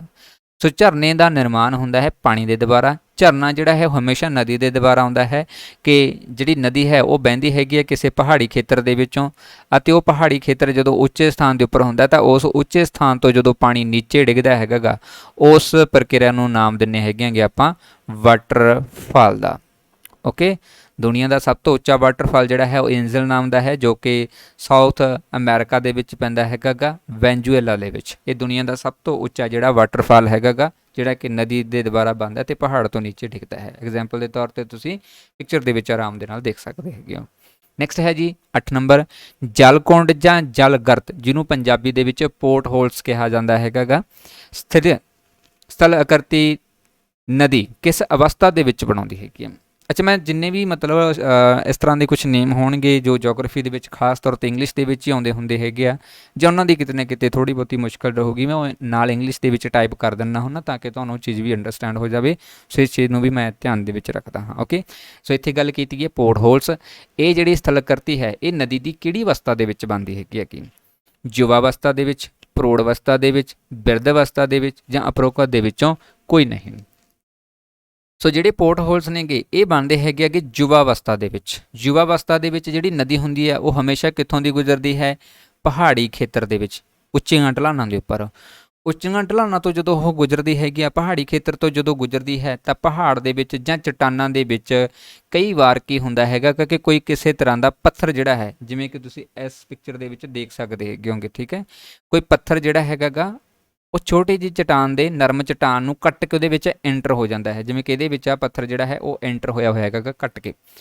ਜਦੋਂ ਇਹਦੇ ਵਿੱਚ ਐਂਟਰ ਹੋ ਜਾਂਦਾ ਹੈ ਤਾਂ ਪਾਣੀ ਦੀ ਕਿਰਿਆ ਹੁੰਦੀ ਹੈ, ਪਾਣੀ ਉੱਪਰੋਂ ਗੁਜ਼ਰਦਾ ਹੈ ਅਤੇ ਚਟਾਨ ਜਿਹੜੀ ਉਹ ਆਸੇ ਪਾਸੇ ਤੋਂ ਸਖਤ ਹੈ ਬਟ ਵਿਚਕਾਰੋਂ ਜਿਹੜੀ ਉਹ ਨਰਮ ਹੈ। ਇਹ ਪੱਥਰ ਵਾਰੀ ਪਾਣੀ ਦੇ ਨਾਲ ਜਦੋਂ ਘੁੰਮਦਾ ਹੈ ਤਾਂ ਘੁੰਮਣ ਦੇ ਨਾਲ ਜਿਸ ਤਰੀਕੇ ਦੇ ਨਾਲ ਉਹ ਚਟਾਨ ਨਰਮ ਹੋਵੇਗੀ, ਨਰਮ ਚਟਾਨ ਨੂੰ ਹੌਲੀ ਜਿਹੜਾ ਹੈ ਗੋਲਾਈ ਦੇ ਨਾਲ ਜਿਹੜਾ ਹੈ ਉਹ ਕੱਟ ਦੇਵੇਗਾ ਅਤੇ ਇੱਕ ਇਸ ਤਰ੍ਹਾਂ ਦਾ ਜਿਹੜਾ ਪੋਲ ਹੈ ਉਸ ਨੂੰ ਕ੍ਰੀਏਟ ਕਰ ਦੇਵੇਗੀ। ਠੀਕ ਹੈ, ਜਾਣੀ ਕਿ ਹੋਲ ਹੈ ਜਿਹੜਾ ਉਸ ਨੂੰ ਕ੍ਰੀਏਟ ਕਰ ਦੇਵੇਗੀ। ਸੋ ਇਹ ਚੀਜ਼ ਜਿਹੜੀ ਹੈ ਪਾਣੀ ਦੇ ਨਾਲ ਕਿਰਿਆ ਹੋਣ ਦੇ ਨਾਲ ਆ ਪੱਥਰ ਛੋਟਾ ਜਿਹੜਾ ਹੈ ਪਾਣੀ ਉੱਪਰੋਂ ਗੁਜ਼ਰਦਾ ਗਿਆ ਅਤੇ ਇਹ ਘੁੰਮਦਾ ਗਿਆ, ਜਿਸ ਦੇ ਕਾਰਨ ਕਰਕੇ ਇਹ ਗੋਲ ਜਿਹਾ ਸਰਕਲ ਬਣ ਗਿਆ ਹੈ, ਜਿਹਨੂੰ ਨਾਮ ਦਿੱਤਾ ਜਾਂਦਾ ਹੈ ਪੋਰਟ ਹੋਲ ਜਾਂ ਜਲ ਕੁੰਡ ਜਾਂ ਜਲ ਕਰਤ। ਓਕੇ, ਇਹ ਨਦੀ ਦੀ ਜਦੋਂ ਯੁਵਾ ਅਵਸਥਾ ਹੁੰਦੀ ਹੈ, ਬੜੀ ਸਪੀਡ ਦੇ ਨਾਲ ਪਾਣੀ ਆਉਂਦਾ ਹੈਗਾ ਕਿ ਇਹ ਉਦੋਂ ਹੀ ਹੋ ਪਾਉਂਦਾ ਹੈ ਜੇਕਰ ਪਾਣੀ ਸਪੀਡ ਦੇ ਵਿੱਚ ਹੌਲੀ ਹੈ ਜਾਂ ਬਿਰਧ ਅਵਸਥਾ ਦੇ ਵਿੱਚ ਆ, ਉਦੋਂ ਇਹ ਫਿਨੋਮਾ ਨਹੀਂ ਬਣ ਪਾਊਗਾ। ਓਕੇ, ਨੈਕਸਟ ਹੈ ਜੀ 9 ਨੰਬਰ ਚਟਾਨੀ ਬੈਂਚ। ਸਟਰਕਚਰਲ ਰੌਕਸ ਬੈਂਚ ਸਥਲਕਰਤੀ ਬਣਦੀ ਹੈ ਇਹਨਾਂ ਚੋਂ ਹਵਾ ਦੇ ਦੁਆਰਾ, ਪਾਣੀ ਦੇ ਦੁਆਰਾ, ਗਲੇਸ਼ੀਅਰ ਦੇ ਦੁਆਰਾ ਜਾਂ ਰਸਾਇਣਕ ਕਿਰਿਆ ਦੇ ਦੁਆਰਾ। ਚਟਾਨੀ ਬੈਂਚ ਜਿਹੜਾ ਹੈ ਪਾਣੀ ਦੇ ਦੁਆਰਾ ਭਾਵ ਨਦੀ ਦੇ ਦੁਆਰਾ ਬਣਦਾ ਹੈਗਾ ਗਾ। ਇਸ ਦੀ ਬਣਨ ਦੀ ਕੀ ਪ੍ਰਕਿਰਿਆ ਹੁੰਦੀ ਹੈ ਕਿ ਜਦੋਂ ਕੋਈ ਨਦੀ ਗੁਜ਼ਰ ਰਹੀ ਹੁੰਦੀ ਹੈਗੀ ਹੈ ਕਿਸੇ ਵੀ ਖੇਤਰ ਦੇ ਵਿੱਚੋਂ ਦੀ, ਤਾਂ ਉਸ ਖੇਤਰ ਦੇ ਵਿੱਚ ਕੁਝ ਚਟਾਨਾਂ ਜਿਹੜੀਆਂ ਨੇਗੀਆਂ ਉਹ ਹਾਰਡ ਹੁੰਦੀਆਂ ਨੇਗੀਆਂ, ਹਾਰਡ ਰੌਕਸ ਹੁੰਦੀਆਂ ਨੇ, ਕੁਝ ਜਿਹੜੀਆਂ ਹੁੰਦੀਆਂ ਨੇ ਉਹਨਾਂ ਦੇ ਵਿੱਚੋਂ ਸੌਫਟ ਰੌਕਸ ਹੁੰਦੀਆਂ ਨੇ। ਜਿਵੇਂ ਕਿ ਤੁਸੀਂ ਐਗਜ਼ਾਮਪਲ ਦੇ ਤੌਰ ਦੇ ਉੱਪਰ ਦੇਖ ਸਕਦੇ ਹੋ ਕਿ ਪਾਣੀ ਇਸ ਖੇਤਰ ਦੇ ਵਿੱਚੋਂ ਦੀ ਗੁਜ਼ਰ ਰਿਹਾ ਹੈਗਾ ਗਾ ਔਰ ਇਹ ਪਾਣੀ ਕੀ ਹੈ ਕਿ ਜਿਹੜੀਆਂ ਇਹਨਾਂ ਦੇ ਵਿੱਚੋਂ ਸੌਫਟ ਪਰਤਾਂ ਨੇਗੀਆਂ ਜਾਂ ਸੌਫਟ ਚਟਾਨਾਂ ਨੇ ਉਹਨਾਂ ਨੂੰ ਤਾਂ ਆਪਣੇ ਨਾਲ ਜਿਹੜਾ ਵਾਰੀ ਕਿਰਿਆ ਕਰਨ ਦੇ ਨਾਲ ਉਹ ਖੋਰ ਦੇਵੇਗਾ, ਬਟ ਜਿਹੜੀਆਂ ਹਾਰਡ ਨੇਗੀਆਂ ਉਹ ਸੇਮ ਦੀਆਂ ਸੇਮ ਐਜ਼ ਇਟ ਬਣੀਆਂ ਰਹਿਣੀਆਂ, ਜੋ ਕਿ ਤੁਸੀਂ ਇੱਥੇ ਦੇਖ ਸਕਦੇ ਹੈਗੇ ਹੋਗੇ। ਜਿਹੜਾ ਸੌਫਟ ਖੇਤਰ ਸੀ ਉਹ ਪਾਣੀ ਖੋਰ ਕੇ ਲੈ ਗਿਆ ਆਪਣੇ ਨਾਲ, ਬਟ ਬਾਕੀ ਦਾ ਖੇਤਰ ਜਿਹੜਾ ਜਾਣੀ ਕਿ ਹਾਰਡ ਜਿਹੜੀਆਂ ਖੇਤਰ ਨੇਗੇ ਉਹ ਐਜ਼ ਇਟ ਉੱਦਾਂ ਦੇ ਉੱਦਾਂ ਹੀ ਬਣੇ ਹੋਏ ਹੈ। ਅਤੇ ਜਦੋਂ ਇਸ ਤਰ੍ਹਾਂ ਦੀ ਸ਼ੇਪ ਬਣ ਜਾਂਦੀ ਹੈ ਤਾਂ ਇਹ ਲਾਈਕ ਇਸ ਤਰ੍ਹਾਂ ਲੱਗਦੀ ਹੈ ਜਿਵੇਂ ਕੋਈ ਬੈਂਚ ਹੁੰਦੇ ਹੈਗੇ ਅੱਗੇ ਚਟਾਨਾਂ ਦੇ। ਸੋ ਉਹਦੇ ਆਧਾਰ ਦੇ ਉੱਪਰ ਇਹ ਪਾਣੀ ਦੇ ਦੁਆਰਾ, ਨਦੀ ਦੇ ਦੁਆਰਾ ਚਟਾਨਾਂ ਨੂੰ ਕੱਟ ਕੇ ਬਣਾਏ ਗਏ ਬੈਂਚ ਹੁੰਦੇ ਹੈਗੇ ਨੇਗੇ। ਇਹਦਾ ਨਿਰਮਾਣ ਪਾਣੀ ਦੇ ਦੁਆਰਾ ਜਾਂ ਫਿਰ ਨਦੀ ਦੇ ਦੁਆਰਾ ਕੀਤਾ ਜਾਂਦਾ ਹੈ। ਨੈਕਸਟ ਹੈ 10 ਨੰਬਰ ਅੰਤਰਗੋਦਿਆ ਪਰਬਤੀ ਵਧਾਓ, ਜਿਹਨੂੰ ਇੰਗਲਿਸ਼ ਦੇ ਵਿੱਚ ਇੰਟਰਲੌਕ ਸਪਰਸ ਕਿਹਾ ਜਾਂਦਾ ਹੈ। ਇਹ ਕਿਸ ਦੁਆਰਾ ਬਣਦੇ ਆ? ਕੀ ਹੈ ਨਦੀ ਦੀ ਕਿਸਮ ਹੈ, ਨਦੀ ਦੁਆਰਾ ਬਣੀ ਸਥਲ ਆਕ੍ਰਿਤੀ ਹੈ, ਹਵਾ ਦੁਆਰਾ ਬਣੀ ਸਥਲ ਆਕ੍ਰਿਤੀ ਹੈ ਜਾਂ ਸਾਗਰ ਦੀ ਤਰ੍ਹਾਂ ਹੁੰਦੀ ਹੈਗੀ ਹੈ। ਇਹ ਅੰਤਰਗੋਦਿਆ ਪਰਬਤੀ ਵਧਾਓ ਜਾਂ ਇੰਟਰਲੌਕ ਸਪਰਸ ਕੀ ਹੈ? ਸੋ ਇਹ ਇੱਕ ਤਰ੍ਹਾਂ ਦਾ ਜਿਹੜਾ ਹੈਗਾ ਗਾ ਨਦੀ ਦੇ ਦੁਆਰਾ ਬਣੀ ਸਥਲ ਆਕ੍ਰਿਤੀ ਹੈਗੀ। ਇਹ ਕਿਉਂ ਬਣਦੀ ਹੈ? ਤੁਸੀਂ ਦੇਖ ਸਕਦੇ ਹੋ ਆਹ ਵਾਲਾ ਖੇਤਰ ਇੱਕ ਪਾਸਾ ਉੱਚਾ ਹੈ ਔਰ ਇੱਧਰਲਾ ਖੇਤਰ ਫਿਰ ਉੱਚਾ ਹੈਗਾ ਗਾ, ਵਿਚਕਾਰੋਂ ਕੁਝ ਇਸ ਤਰ੍ਹਾਂ ਦਾ ਜਿਹੜਾ ਹੈ ਸਪਾਇਰਲ ਜਿਹੇ ਤਰੀਕੇ ਦੇ ਨਾਲ ਇਹ ਚੱਲਦੀ ਹੈਗੀ। ਠੀਕ ਹੈ, ਕੁਝ ਇਸ ਤਰ੍ਹਾਂ ਦੀ ਇਹ ਚੱਲਦੀ ਹੈਗੀ ਪ੍ਰਕਿਰਿਆ। ਕੀ ਹੁੰਦਾ ਹੈ ਕਿ ਪਾਣੀ ਜਿਹੜਾ ਹੈਗਾ ਗਾ ਜਦੋਂ ਕਿਰਿਆ ਕਰਦਾ ਹੈ ਸਪੀਡ ਦੇ ਨਾਲ, ਜਦੋਂ ਆਪਣੇ ਯੁਵਾ ਅਵਸਥਾ ਦੇ ਵਿੱਚ ਹੁੰਦਾ ਹੈ ਤਾਂ ਪਾਣੀ ਬੜੀ ਸਪੀਡ ਦੇ ਨਾਲ ਆਉਂਦਾ ਹੈ ਉੱਪਰੋਂ, ਔਰ ਸਪੀਡ ਦੇ ਨਾਲ ਉੱਪਰੋਂ ਆਉਣ ਦੇ ਨਾਲ ਕੀ ਹੁੰਦਾ ਹੈ ਕਿ ਜਿਹੜੇ ਖੇਤਰ ਦੇ ਵਿੱਚ ਉਹਦੀ ਧਾਰ ਜ਼ਿਆਦਾ ਵੱਜਦੀ ਹੈ, ਇੱਕਦਮ ਤੇਜ਼ ਵੱਜਦੀ ਹੈ, ਮੀਨਜ਼ ਇਸ ਖੇਤਰ ਦੇ ਵਿੱਚ ਧਾਰਾ ਉਸਦੀ ਤੇਜ਼ ਵੱਜੀ ਹੈ ਤਾਂ ਉਸਨੇ ਇਸ ਖੇਤਰ ਨੂੰ ਜ਼ਿਆਦਾ ਖੁਰਚ ਦੇਣਾ, ਮਤਲਬ ਕਿ ਡੂੰਘਾ ਹੋ ਜਾਣਾ ਹੈ ਇਸ ਤਰੀਕੇ ਦੇ ਨਾਲ। ਠੀਕ ਹੈ, ਜੋ ਆਪਾਂ ਇੱਥੇ ਦੇਖ ਸਕਦੇ ਹਾਂ ਖੇਤਰ ਇੱਧਰ ਜ਼ਿਆਦਾ ਹੋ ਚੁੱਕਿਆ ਹੈਗਾ। ਫਿਰ ਇੱਥੇ ਜਦੋਂ ਇੱਕਦਮ ਤੇਜ਼ੀ ਦੇ ਨਾਲ ਪਾਣੀ ਵੱਜਦਾ ਹੈ ਤਾਂ ਇੱਥੋਂ ਟੋਆ ਪੁੱਟ ਕੇ ਜਾਂ ਖੁਰਚ ਕੇ ਇਸ ਚਟਾਨ ਨੂੰ ਉਹ ਫਿਰ ਵਾਪਸ ਇੱਧਰ ਨੂੰ ਮੁੜਦਾ ਹੈ, ਮੀਨਜ਼ ਵਾਪਸ ਜਾਂਦਾ ਹੈ ਇਸ ਤਰੀਕੇ ਦੇ ਨਾਲ ਸਪਾਇਰਲ। ਇੱਥੇ ਫਿਰ ਜਦੋਂ ਕਿਰਿਆ ਹੁੰਦੀ ਹੈਗੀ ਤਾਂ ਇੱਧਰਲੀ ਸਾਈਡ 'ਤੇ ਘੁੰਮ ਕੇ ਫਿਰ ਪਾਣੀ ਦੂਸਰੀ ਸਾਈਡ 'ਤੇ ਸਪੀਡ ਦੇ ਨਾਲ ਵੱਜਦਾ ਹੈ ਇਸ ਖੇਤਰ ਦੇ ਵਿੱਚ, ਜਿਹਦੇ ਕਾਰਨ ਕਰਕੇ ਉਹ ਇੱਧਰਲੇ ਖੁੰਝੇ ਨੂੰ ਵੀ ਖੁਰਚ ਦਿੰਦੀ ਹੈਗੀ ਆ। ਇੱਧਰੋਂ ਫਿਰ ਜਦੋਂ ਘੁੰਮ ਕੇ ਆਉਂਦਾ ਹੌਲੀ ਸਪੀਡ ਦੇ ਨਾਲ ਫਿਰ ਦੂਜੀ ਸਾਈਡ 'ਤੇ ਫਿਰ ਉਹ ਇੱਕਦਮ ਜਿਹੜਾ ਹੈ ਸਪੀਡ ਦੇ ਨਾਲ ਬਣਦਾ ਹੈ ਤਾਂ ਇਸ ਤਰੀਕੇ ਦੇ ਨਾਲ ਇਹ ਸ਼ੇਪ ਬਣਦੀ ਜਾਂਦੀ ਹੈਗੀ ਆ। ਅਤੇ ਬਾਅਦ ਦੇ ਵਿੱਚ ਕੁਝ ਇਸ ਤਰ੍ਹਾਂ ਲੱਗਦਾ ਹੈ ਕਿ ਜਿਵੇਂ ਇਹ ਇੱਕ ਦੂਜੇ ਦੇ ਵਿੱਚ ਸੈੱਟ ਕੀਤੇ ਹੁੰਦੇ ਆ, ਮਤਲਬ ਇੰਟਰਲੌਕ ਨੇਗੀਆਂ ਚਟਾਨਾਂ। ਠੀਕ ਹੈ, ਇੱਕ ਦੂਜੇ ਦੇ ਵਿੱਚ ਫਿੱਟ ਕੀਤੀਆਂ ਹੋਈਆਂ ਨੇਗੀਆਂ ਔਰ ਇਹਦਾ ਨਿਰਮਾਣ ਨਦੀ ਦੇ ਦੁਆਰਾ ਕੀਤਾ ਜਾਂਦਾ ਹੈ ਜਦੋਂ ਨਦੀ ਯੁਵਾ ਅਵਸਥਾ ਦੇ ਵਿੱਚ ਹੁੰਦੀ ਹੈਗੀ। ਨੈਕਸਟ ਹੈ 10 ਨੰਬਰ ਨਦੀ ਦੀ ਵਲਦਾਰ ਮਾਰਗ, ਜਿਹਨੂੰ ਆਪਾਂ ਰਿਵਰ ਮਾਈਂਡਰਸ ਕਹਿ ਦਿੰਦੇ ਹੈਗੇ। ਸਥਲ ਆਕ੍ਰਿਤੀ ਨਦੀ ਕਿਸ ਅਵਸਥਾ ਦੇ ਵਿੱਚ ਬਣਦੀ ਹੈਗੀ ਆ? ਬਿਰਧ ਅਵਸਥਾ ਦੇ ਵਿੱਚ, ਯੁਵਾ ਅਵਸਥਾ ਦੇ ਵਿੱਚ, ਪ੍ਰੌੜ ਅਵਸਥਾ ਦੇ ਵਿੱਚ ਜਾਂ ਅੰਤਮ ਸਮੇਂ ਦੇ ਉੱਪਰ। ਸੋ ਰਿਵਰ ਮਾਈਂਡਰ ਜਿਹੜੀ ਹੈ ਇਹ ਪ੍ਰੌੜ ਅਵਸਥਾ ਦੇ ਵਿੱਚ ਬਣਦੀ ਹੈਗੀ, ਜਾਣੀ ਕਿ ਜਦੋਂ ਉਹ ਮੈਚਿਓਰਿਟੀ ਦੇ ਵਿੱਚ ਹੁੰਦੀ ਹੈ ਉਸ ਟਾਈਮ ਦੇ ਉੱਪਰ ਬਣਦੀ ਹੈ। ਇਸ ਰਿਵਰ ਮਾਈਂਡਰ ਦੀ ਸਭ ਤੋਂ ਵੱਡੀ ਐਗਜ਼ਾਮਪਲ ਹੈ ਕਿ ਅਸੀਂ ਐਮਾਜ਼ੋਨ ਨਦੀ ਜਿਹੜੀ ਹੈ ਉਸ ਨੂੰ ਇਸ ਸ਼ੇਪ ਦੇ ਵਿੱਚ ਦੇਖ ਸਕਦੇ ਹਾਂ। ਸੋ ਜਿਵੇਂ ਸੱਪ ਦੀ ਤਰ੍ਹਾਂ ਇਹ ਮਿਲਦੀ ਹੈਗੀ ਉਹ ਸ਼ੇਪ ਬਣੀ ਹੋਈ ਹੈਗੀ। ਕੀ ਹੁੰਦਾ ਇਹਦੇ ਵਿੱਚ ਵੀ ਸੇਮ ਚੀਜ਼ ਹੀ ਹੁੰਦੀ ਹੈਗੀ ਆ ਕਿ ਜਿਹੜੀ ਨਦੀ ਹੈ ਜਦੋਂ ਆਪਣਾ ਰਸਤਾ ਬਣਾਉਂਦੀ ਹੈ ਤਾਂ ਉਹ ਨਰਮ ਚਟਾਨਾਂ ਨੂੰ ਤਾਂ ਖੁਰਚ ਦਿੰਦੀ ਹੈ, ਬਟ ਜਿਹੜੀਆਂ ਹਾਰਡ ਚਟਾਨਾਂ ਹੁੰਦੀਆਂ ਨੇਗੀਆਂ, ਹਾਰਡ ਰੌਕਸ ਹੁੰਦੀਆਂ ਨੇ, ਉਹ ਐਜ਼ ਇਟ ਬਣੀਆਂ ਰਹਿੰਦੀਆਂ ਹੈਗੀਆਂ ਨੇ, ਜਿਹਦੇ ਕਾਰਨ ਕਰਕੇ ਪਾਣੀ ਕੁਝ ਇਸ ਤਰੀਕੇ ਦੇ ਨਾਲ ਗੁਜ਼ਰਦਾ ਹੈ ਕਿ ਉਹਦੀ ਸ਼ੇਪ ਜਿਹੜੀ ਹੈਗੀ ਉਹ ਇੱਕ ਸੱਪ ਦੀ ਤਰ੍ਹਾਂ ਜੇ ਮੇਲਣ ਵਾਲੀ ਹੁੰਦੀ ਹੈ, ਉਸ ਪ੍ਰਕਾਰ ਨੂੰ ਬਣ ਜਾਂਦੀ ਹੈ, ਜਿਹਨੂੰ ਆਪਾਂ ਬਾਅਦ ਦੇ ਵਿੱਚ ਨਾਮ ਦਿੰਦੇ ਹੈਗੇ ਆ ਰਿਵਰ ਮਾਈਂਡਰਸ। ਓਕੇ, ਸੋ ਇਸ ਤਰੀਕੇ ਦੇ ਨਾਲ ਸ਼ੇਪ ਬਣੀ ਹੋਈ ਹੈਗੀ ਇਹਨੇ ਸੌਫਟ ਚਟਾਨਾਂ ਨੂੰ ਖੁਰਚ ਕੇ ਆਪਣਾ ਰਸਤਾ ਜਿਹੜਾ ਉਹ ਬਣਾਇਆ ਹੈਗਾ ਔਰ ਐਮਾਜ਼ੋਨ ਬੇਸਨ ਜਿਹੜਾ ਉਸ ਦੇ ਵਿੱਚ ਇੱਕ ਖਾਸ ਤੌਰ ਦੇ ਉੱਪਰ ਤੁਹਾਨੂੰ ਦੇਖਣ ਨੂੰ ਮਿਲਦੀ ਹੈ। ਨੈਕਸਟ ਹੈ 12 ਨੰਬਰ, ਨਦੀ ਦੀ ਪ੍ਰੌੜ ਅਵਸਥਾ ਦੇ ਵਿੱਚ ਕਿਹੜੀ ਸਥਲ ਆਕ੍ਰਿਤੀਆਂ ਬਣਦੀਆਂ ਨੇ? ਹੜ੍ਹਾਂ ਦੇ ਮੈਦਾਨ, ਜਲੋੜ ਪੱਖੇ, ਗੁੰਦਵੀਂ ਨਦੀ ਜਾਂ ਫਿਰ ਉਪਰੋਕਤ ਸਾਰੇ। ਸੋ ਨਦੀ ਜਦੋਂ ਪ੍ਰੌੜ ਅਵਸਥਾ ਦੇ ਵਿੱਚ ਹੁੰਦੀ ਹੈ ਤਾਂ ਇਹਦੇ ਦੁਆਰਾ ਸਾਰੇ ਹੀ ਜਿਹੜੀਆਂ ਸਥਲ ਆਕ੍ਰਿਤੀਆਂ ਬਣਦੀਆਂ ਹੈਗੀਆਂ ਨੇ, ਜਿਹਦੇ ਵਿੱਚੋਂ ਫਲੱਡ ਪਲੇਨਸ, ਇਹ ਮੈਂ ਤੁਹਾਨੂੰ ਦੱਸ ਚੁੱਕਿਆ ਹੈਗਾ, ਹੜ੍ਹਾਂ ਦੇ ਮੈਦਾਨ, ਮਿੱਟੀ ਜਮ੍ਹਾਂ ਹੋ ਜਾਂਦੀ ਹੈ ਪਲੇਨ ਖੇਤਰ ਦੇ ਵਿੱਚ। ਅਲਿਊਵੀਅਲ ਸੋਇਲ ਜਿਹੜੇ ਹੈਗੇ ਆ, ਜਦੋਂ ਪੱਖਿਆਂ ਦੀ ਤਰ੍ਹਾਂ ਜਿਹੜੀ ਹੈਗੀ ਇਸ ਤਰੀਕੇ ਦੇ ਨਾਲ ਮਿੱਟੀ ਜਮ੍ਹਾਂ ਹੁੰਦੀ ਹੈ, ਉਸ ਖੇਤਰ ਨੂੰ ਕਹਿੰਦੇ ਹੈਗੇ। ਗੁੰਦਵੀਂ ਨਦੀ, ਬ੍ਰੇਟਰ ਰਿਵਰ ਜਿਹਨੂੰ ਕਹਿ ਦਿੰਦੇ ਹੈਗੇ ਆ। ਸੇ ਕੀ ਹੁੰਦਾ, ਐਗਜ਼ਾਮਪਲ ਦੇ ਵਿੱਚ ਐਡ ਕੀਤਾ ਹੋਇਆ ਮੈਂ ਬ੍ਰੇਟਰ ਰਿਵਰ ਦੀ, ਕਿਉਂਕਿ ਬਾਕੀ ਦੋ ਮੈਂ ਐਡ ਪਹਿਲਾਂ ਕਰ ਦਿੱਤੇ ਸੀਗੇ। ਸੋ ਇਸ ਤਰੀਕੇ ਦੇ ਨਾਲ ਪਾਣੀ ਜਿਹੜਾ ਉਹ ਇਸ ਤਰੀਕੇ ਦੇ ਨਾਲ ਬਹਾਓ ਕਰਦਾ ਹੈਗਾ, ਬਟ ਜਿਹੜੀ ਰਿਵਰ ਹੈ ਉਹ ਸੌਫਟ ਚਟਾਨਾਂ ਨੂੰ ਤਾਂ ਖੁਰਚ ਦਿੰਦੀ ਹੈਗੀ, ਬਟ ਜਿਹੜੀਆਂ ਹਾਰਡ ਰੌਕਸ ਨੇਗੀਆਂ ਜਾਂ ਪੱਥਰ ਨੇਗੇ ਉਹ ਐਜ਼ ਇਟ ਬਣੇ ਰਹਿੰਦੇ ਹੈਗੇ ਆ, ਜਿਸ ਦੇ ਕਾਰਨ ਕਰਕੇ ਉਹ ਉੱਥੇ ਹੀ ਬਣੇ ਰਹਿੰਦੇ ਆ, ਬਟ ਪਾਣੀ ਜਿਹੜਾ ਸੌਫਟ ਰੌਕਸ ਨੂੰ ਕੱਟ ਕੇ ਉਹਨਾਂ ਦੇ ਵਿਚਕਾਰੋਂ ਦੀ ਆਪਣਾ ਰਸਤਾ ਬਣਾ ਲੈਂਦਾ ਹੈ, ਅਤੇ ਕਈ ਤਰ੍ਹਾਂ ਦੇ ਰਸਤੇ ਉਹਦੇ ਵੱਖਰੇ ਹੋ ਜਾਂਦੇ ਹੈਗੇ। ਸੋ ਇਸੇ ਪ੍ਰਕਿਰਿਆ ਨੂੰ ਜਿਹੜਾ ਹੈ ਰਿਵਰ ਬ੍ਰੇਡਰ ਦੇ ਨਾਮ ਨਾਲ ਜਾਣਦਾ ਹੈ। ਗੁੰਦਵੀ ਮਤਲਬ ਕਿ ਜਿਵੇਂ ਆਪਾਂ ਨੋਰਮਲੀ ਦੇਖੀਏ ਗੁੱਤ ਜਿਹੜੀ ਹੈ ਲੜਕੀਆਂ ਦੀ, ਉਹ ਗੁੰਦ ਵੀ ਜਾਂਦੀ ਹੈਗੀ ਆ, ਉਹਦੀ ਸ਼ੇਪ ਹੋ ਜਾਂਦੀ ਹੈਗੀ ਆ, ਜਾਂ ਰੱਸੇ ਦੀ ਤਰ੍ਹਾਂ ਵੱਟਿਆ ਹੋਇਆ ਇਸ ਤਰ੍ਹਾਂ ਕਹਿ ਸਕਦੇ ਹੈਗੇ। ਸੋ ਇਹ ਚੀਜ਼ ਹੈ, ਇਹ ਕਿਸ ਦੇ ਦੁਆਰਾ ਬਣਦੀ ਹੈ? ਨਦੀ ਦੇ ਦੁਆਰਾ ਬਣਦੀ ਹੈ ਅਤੇ ਪ੍ਰੌੜ ਅਵਸਥਾ ਦੇ ਵਿੱਚ ਬਣਦੀ ਹੈ। ਨੈਕਸਟ ਹੈ, ਨਦੀ ਦੀ ਬ੍ਰਿਧ ਅਵਸਥਾ ਦੇ ਵਿੱਚ ਕਿਹੜੀ ਸਥਲ ਆਕ੍ਰਿਤੀ ਬਣਦੀ ਹੈਗੀ ਆ? ਕੁਦਰਤੀ ਬੰਨ, ਵੀ ਆਕਾਰ ਦੀ ਘਾਟੀ, ਨਦੀ ਅਪਹਰਨ ਜਾਂ ਫਿਰ ਡੂੰਘੀ ਘਾਟੀ। ਸੋ ਨਦੀ ਦੀ ਬ੍ਰਿਧ ਅਵਸਥਾ ਦੇ ਵਿੱਚ ਇਹਨਾਂ ਦੇ ਵਿੱਚੋਂ ਕੁਦਰਤੀ ਬੰਨ ਜਿਹੜਾ ਹੈ ਉਹ ਬਣਦਾ ਹੈ, ਬਾਕੀ ਵੀ ਸ਼ੇਪ ਵੈਲੀ ਹੋ ਗਿਆ, ਨਦੀ ਅਪਹਰਨ ਹੋ ਗਿਆ, ਜਾਂ ਡੂੰਘੀ ਘਾਟੀ ਜਿਹਨੂੰ ਕਹਿ ਦਿੰਦੇ ਹੈਗੇ ਆ। ਇਹ ਤਿੰਨੋਂ ਚੀਜ਼ਾਂ ਜਿਹੜੀਆਂ ਨੇ ਪ੍ਰੌੜ ਅਵਸਥਾ ਦੇ ਵਿੱਚ ਬਣਦੀਆਂ ਨੇਗੀਆਂ। ਅੱਛਾ, ਲੀਪਸ ਜਿਹੜੇ ਹੈ ਜਿਹਨੂੰ ਕੁਦਰਤੀ ਬੰਨ ਕਹਿ ਦਿੰਦੇ ਆਪਾਂ, ਇਹ ਜਦੋਂ ਬ੍ਰਿਧ ਅਵਸਥਾ ਦੇ ਵਿੱਚ ਹੁੰਦੀ ਹੈ ਉਸ ਸਮੇਂ ਦੇ ਉੱਪਰ ਬਣਦੀ ਹੈ ਕਿ ਨਦੀ ਦਾ ਬਹਾਓ ਜਿਹੜਾ ਹੈ ਉਹ ਹਲਕਾ ਹੋ ਜਾਂਦਾ ਹੈ, ਅਤੇ ਬਹਾਓ ਹਲਕਾ ਹੋਣ ਦੇ ਕਾਰਨ ਕਰਕੇ ਜਿਹੜੇ ਉਹਦੇ ਦੁਆਰਾ ਪੱਥਰ ਮਿੱਟੀ ਲਿਆਂਦੀ ਹੁੰਦੀ ਹੈ ਉਹ ਇੱਕ ਕੋਣੇ ਦੇ ਉੱਪਰ ਜਮ੍ਹਾਂ ਹੋਣੀ ਸ਼ੁਰੂ ਹੋ ਜਾਂਦੀ ਹੈ, ਅਤੇ ਉਹ ਜਦੋਂ ਜਮ੍ਹਾਂ ਹੋਈ ਜਾਂਦੀ ਹੈ ਇੱਕ ਤਰੀਕੇ ਨਾਲ, ਤਾਂ ਉਹ ਇੱਕ ਬੰਨ ਦੇ ਰੂਪ ਦੇ ਵਿੱਚ ਹੋਂਦ 'ਚ ਆ ਜਾਂਦੀ ਹੈ, ਜਿਵੇਂ ਤੁਸੀਂ ਆਹ ਐਗਜ਼ਾਮਪਲ ਦੇ ਤੌਰ ਦੇ ਉੱਪਰ ਦੇਖ ਵੀ ਸਕਦੇ ਹੋ। ਹਾਲਾਂਕਿ ਉਹ ਡਾਇਗਰਾਮ ਹੈ, ਬਟ ਇੱਕ ਇਸ ਤਰ੍ਹਾਂ ਦਾ ਬੰਨ ਕ੍ਰੀਏਟ ਕਰ ਦਿੰਦੀ ਹੈ, ਜਿਹਦੇ ਨਾਲ ਕਿ ਉਹਦੇ ਕੋਨਿਆਂ ਦੇ ਉੱਪਰ ਐਜ ਏ ਬੰਨ ਦੇ ਰੂਪ ਦੇ ਵਿੱਚ, ਲੀਵਸ ਦੇ ਰੂਪ ਦੇ ਵਿੱਚ ਉਹ ਦੇਖਣ ਨੂੰ ਸਾਨੂੰ ਮਿਲਦੀ ਹੈਗੀ। ਓਕੇ, ਇਹ ਬਿਰਧ ਅਵਸਥਾ ਦੇ ਵਿੱਚ ਬਣਦੀ ਹੈ, ਅਤੇ ਨਦੀ ਦੇ ਦੁਆਰਾ ਬਣਨ ਵਾਲਾ ਇੱਕ ਫੀਚਰ ਹੈਗਾ ਜਾਂ ਲੈਂਡਫਾਰਮ ਹੈਗਾ। ਨੈਕਸਟ ਹੈ 14 ਨੰਬਰ, ਧਨੁੱਖਾਕਾਰੀ ਝੀਲਾਂ ਜਿਹਨੂੰ ਆਕਸਬੋ ਲੇਕਸ ਕਿਹਾ ਜਾਂਦਾ ਹੈ। ਸਥਲ ਆਕ੍ਰਿਤੀ ਦਾ ਨਿਰਮਾਣ ਹੁੰਦਾ ਇਹਨਾਂ 'ਚੋਂ ਨਦੀ ਦੇ ਦੁਆਰਾ, ਹਵਾ ਦੇ ਦੁਆਰਾ, ਗਲੇਸ਼ੀਅਰ ਦੇ ਦੁਆਰਾ, ਜਾਂ ਜਵਾਲਾਮੁਖੀ ਵਿਸਫੋਟ ਦੇ ਦੁਆਰਾ। ਧਨੁੱਖਾਕਾਰੀ ਝੀਲਾਂ ਜਾਂ ਆਕਸਬੋ ਲੇਕਸ ਜਿਹੜੀਆਂ ਨੇ, ਇਹਨਾਂ ਦਾ ਨਿਰਮਾਣ ਨਦੀ ਦੇ ਦੁਆਰਾ ਹੁੰਦਾ ਹੈਗਾ। ਆਕਸਬੋ ਮਤਲਬ ਇੱਕ ਘੋੜੇ ਦੇ ਪੈਰ ਦੀ ਤਰ੍ਹਾਂ, ਜਾਂ ਕਿਸੇ ਵੀ ਜੀਵ ਜਿਹੜਾ ਜਾਨਵਰ ਹੈ ਉਹਦਾ ਪੈਰ ਲਗਭਗ ਇਸ ਤਰ੍ਹਾਂ ਦਾ ਹੁੰਦਾ ਹੈ, ਇਹ ਘੋੜੇ ਦੀ ਸ਼ੇਪ ਦਾ ਹੈਗਾ। ਇਹਦੇ ਨਿਰਮਾਣ ਹੋਣ ਦਾ ਮੁੱਖ ਕਾਰਨ ਕੀ ਹੁੰਦਾ ਹੈ ਕਿ ਜਦੋਂ ਕਿਤੇ ਕਿਸੇ ਖੇਤਰ ਦੇ ਵਿੱਚ ਹੜ੍ਹ ਜ਼ਿਆਦਾ ਆ ਜਾਂਦੇ ਹੈਗੇ ਆ, ਤਾਂ ਉਸ ਹੜ੍ਹ ਵਾਲੇ ਖੇਤਰ ਦੇ ਵਿੱਚ ਇਹ ਪੂਰਾ ਖੇਤਰ ਪਾਣੀ ਦੇ ਨਾਲ ਕਵਰ ਹੋ ਜਾਂਦਾ ਹੈ, ਜਿਵੇਂ ਕਿ ਹੁਣ ਆਪਣੇ ਪੰਜਾਬ ਦੇ ਵਿੱਚ ਸਥਿਤੀ ਚੱਲ ਰਹੀ ਹੈਗੀ ਆ। ਇਸ ਪੂਰੇ ਹੜ੍ਹ ਵਾਲੇ ਖੇਤਰ ਦੇ ਵਿੱਚ ਜਦੋਂ ਨਦੀ ਪੂਰੇ ਖੇਤਰ 'ਚ ਫੈਲ ਜਾਂਦੀ ਹੈ, ਤਾਂ ਉਸ ਖੇਤਰ ਦੇ ਵਿੱਚ ਉਹਨੇ ਨਰਮ ਚਟਾਨਾਂ ਨੂੰ ਜਿਹੜਾ ਹੈ ਖੋਰ ਦਿੱਤਾ ਹੁੰਦਾ ਹੈ। ਉਹ ਨਰਮ ਚਟਾਨਾਂ ਨੂੰ ਖੋਰ ਕੇ ਉੱਥੇ ਪਾਣੀ ਜਮ੍ਹਾਂ ਹੋ ਜਾਂਦਾ ਹੈ, ਜੋ ਕਿ ਕੁਝ ਇਸ ਤਰ੍ਹਾਂ ਦੀ ਸ਼ੇਪ ਬਣਾ ਲੈਂਦਾ ਹੈ, ਜਿਹਨੂੰ ਆਪਾਂ ਆਕਸਬੋ ਕਹਿੰਦੇ ਹੈਗੇ ਆ ਨਾ, ਉਹ ਸ਼ੇਪ ਬਣਾ ਲੈਂਦਾ ਹੈਗਾ। ਅਤੇ ਜਦੋਂ ਉਹ ਸ਼ੇਪ ਬਣ ਜਾਂਦੀ ਹੈਗੀ ਤਾਂ ਉਹਦੇ ਵਿੱਚੋਂ ਪਾਣੀ ਸਟੋਰ ਰਹਿੰਦਾ ਹੈਗਾ।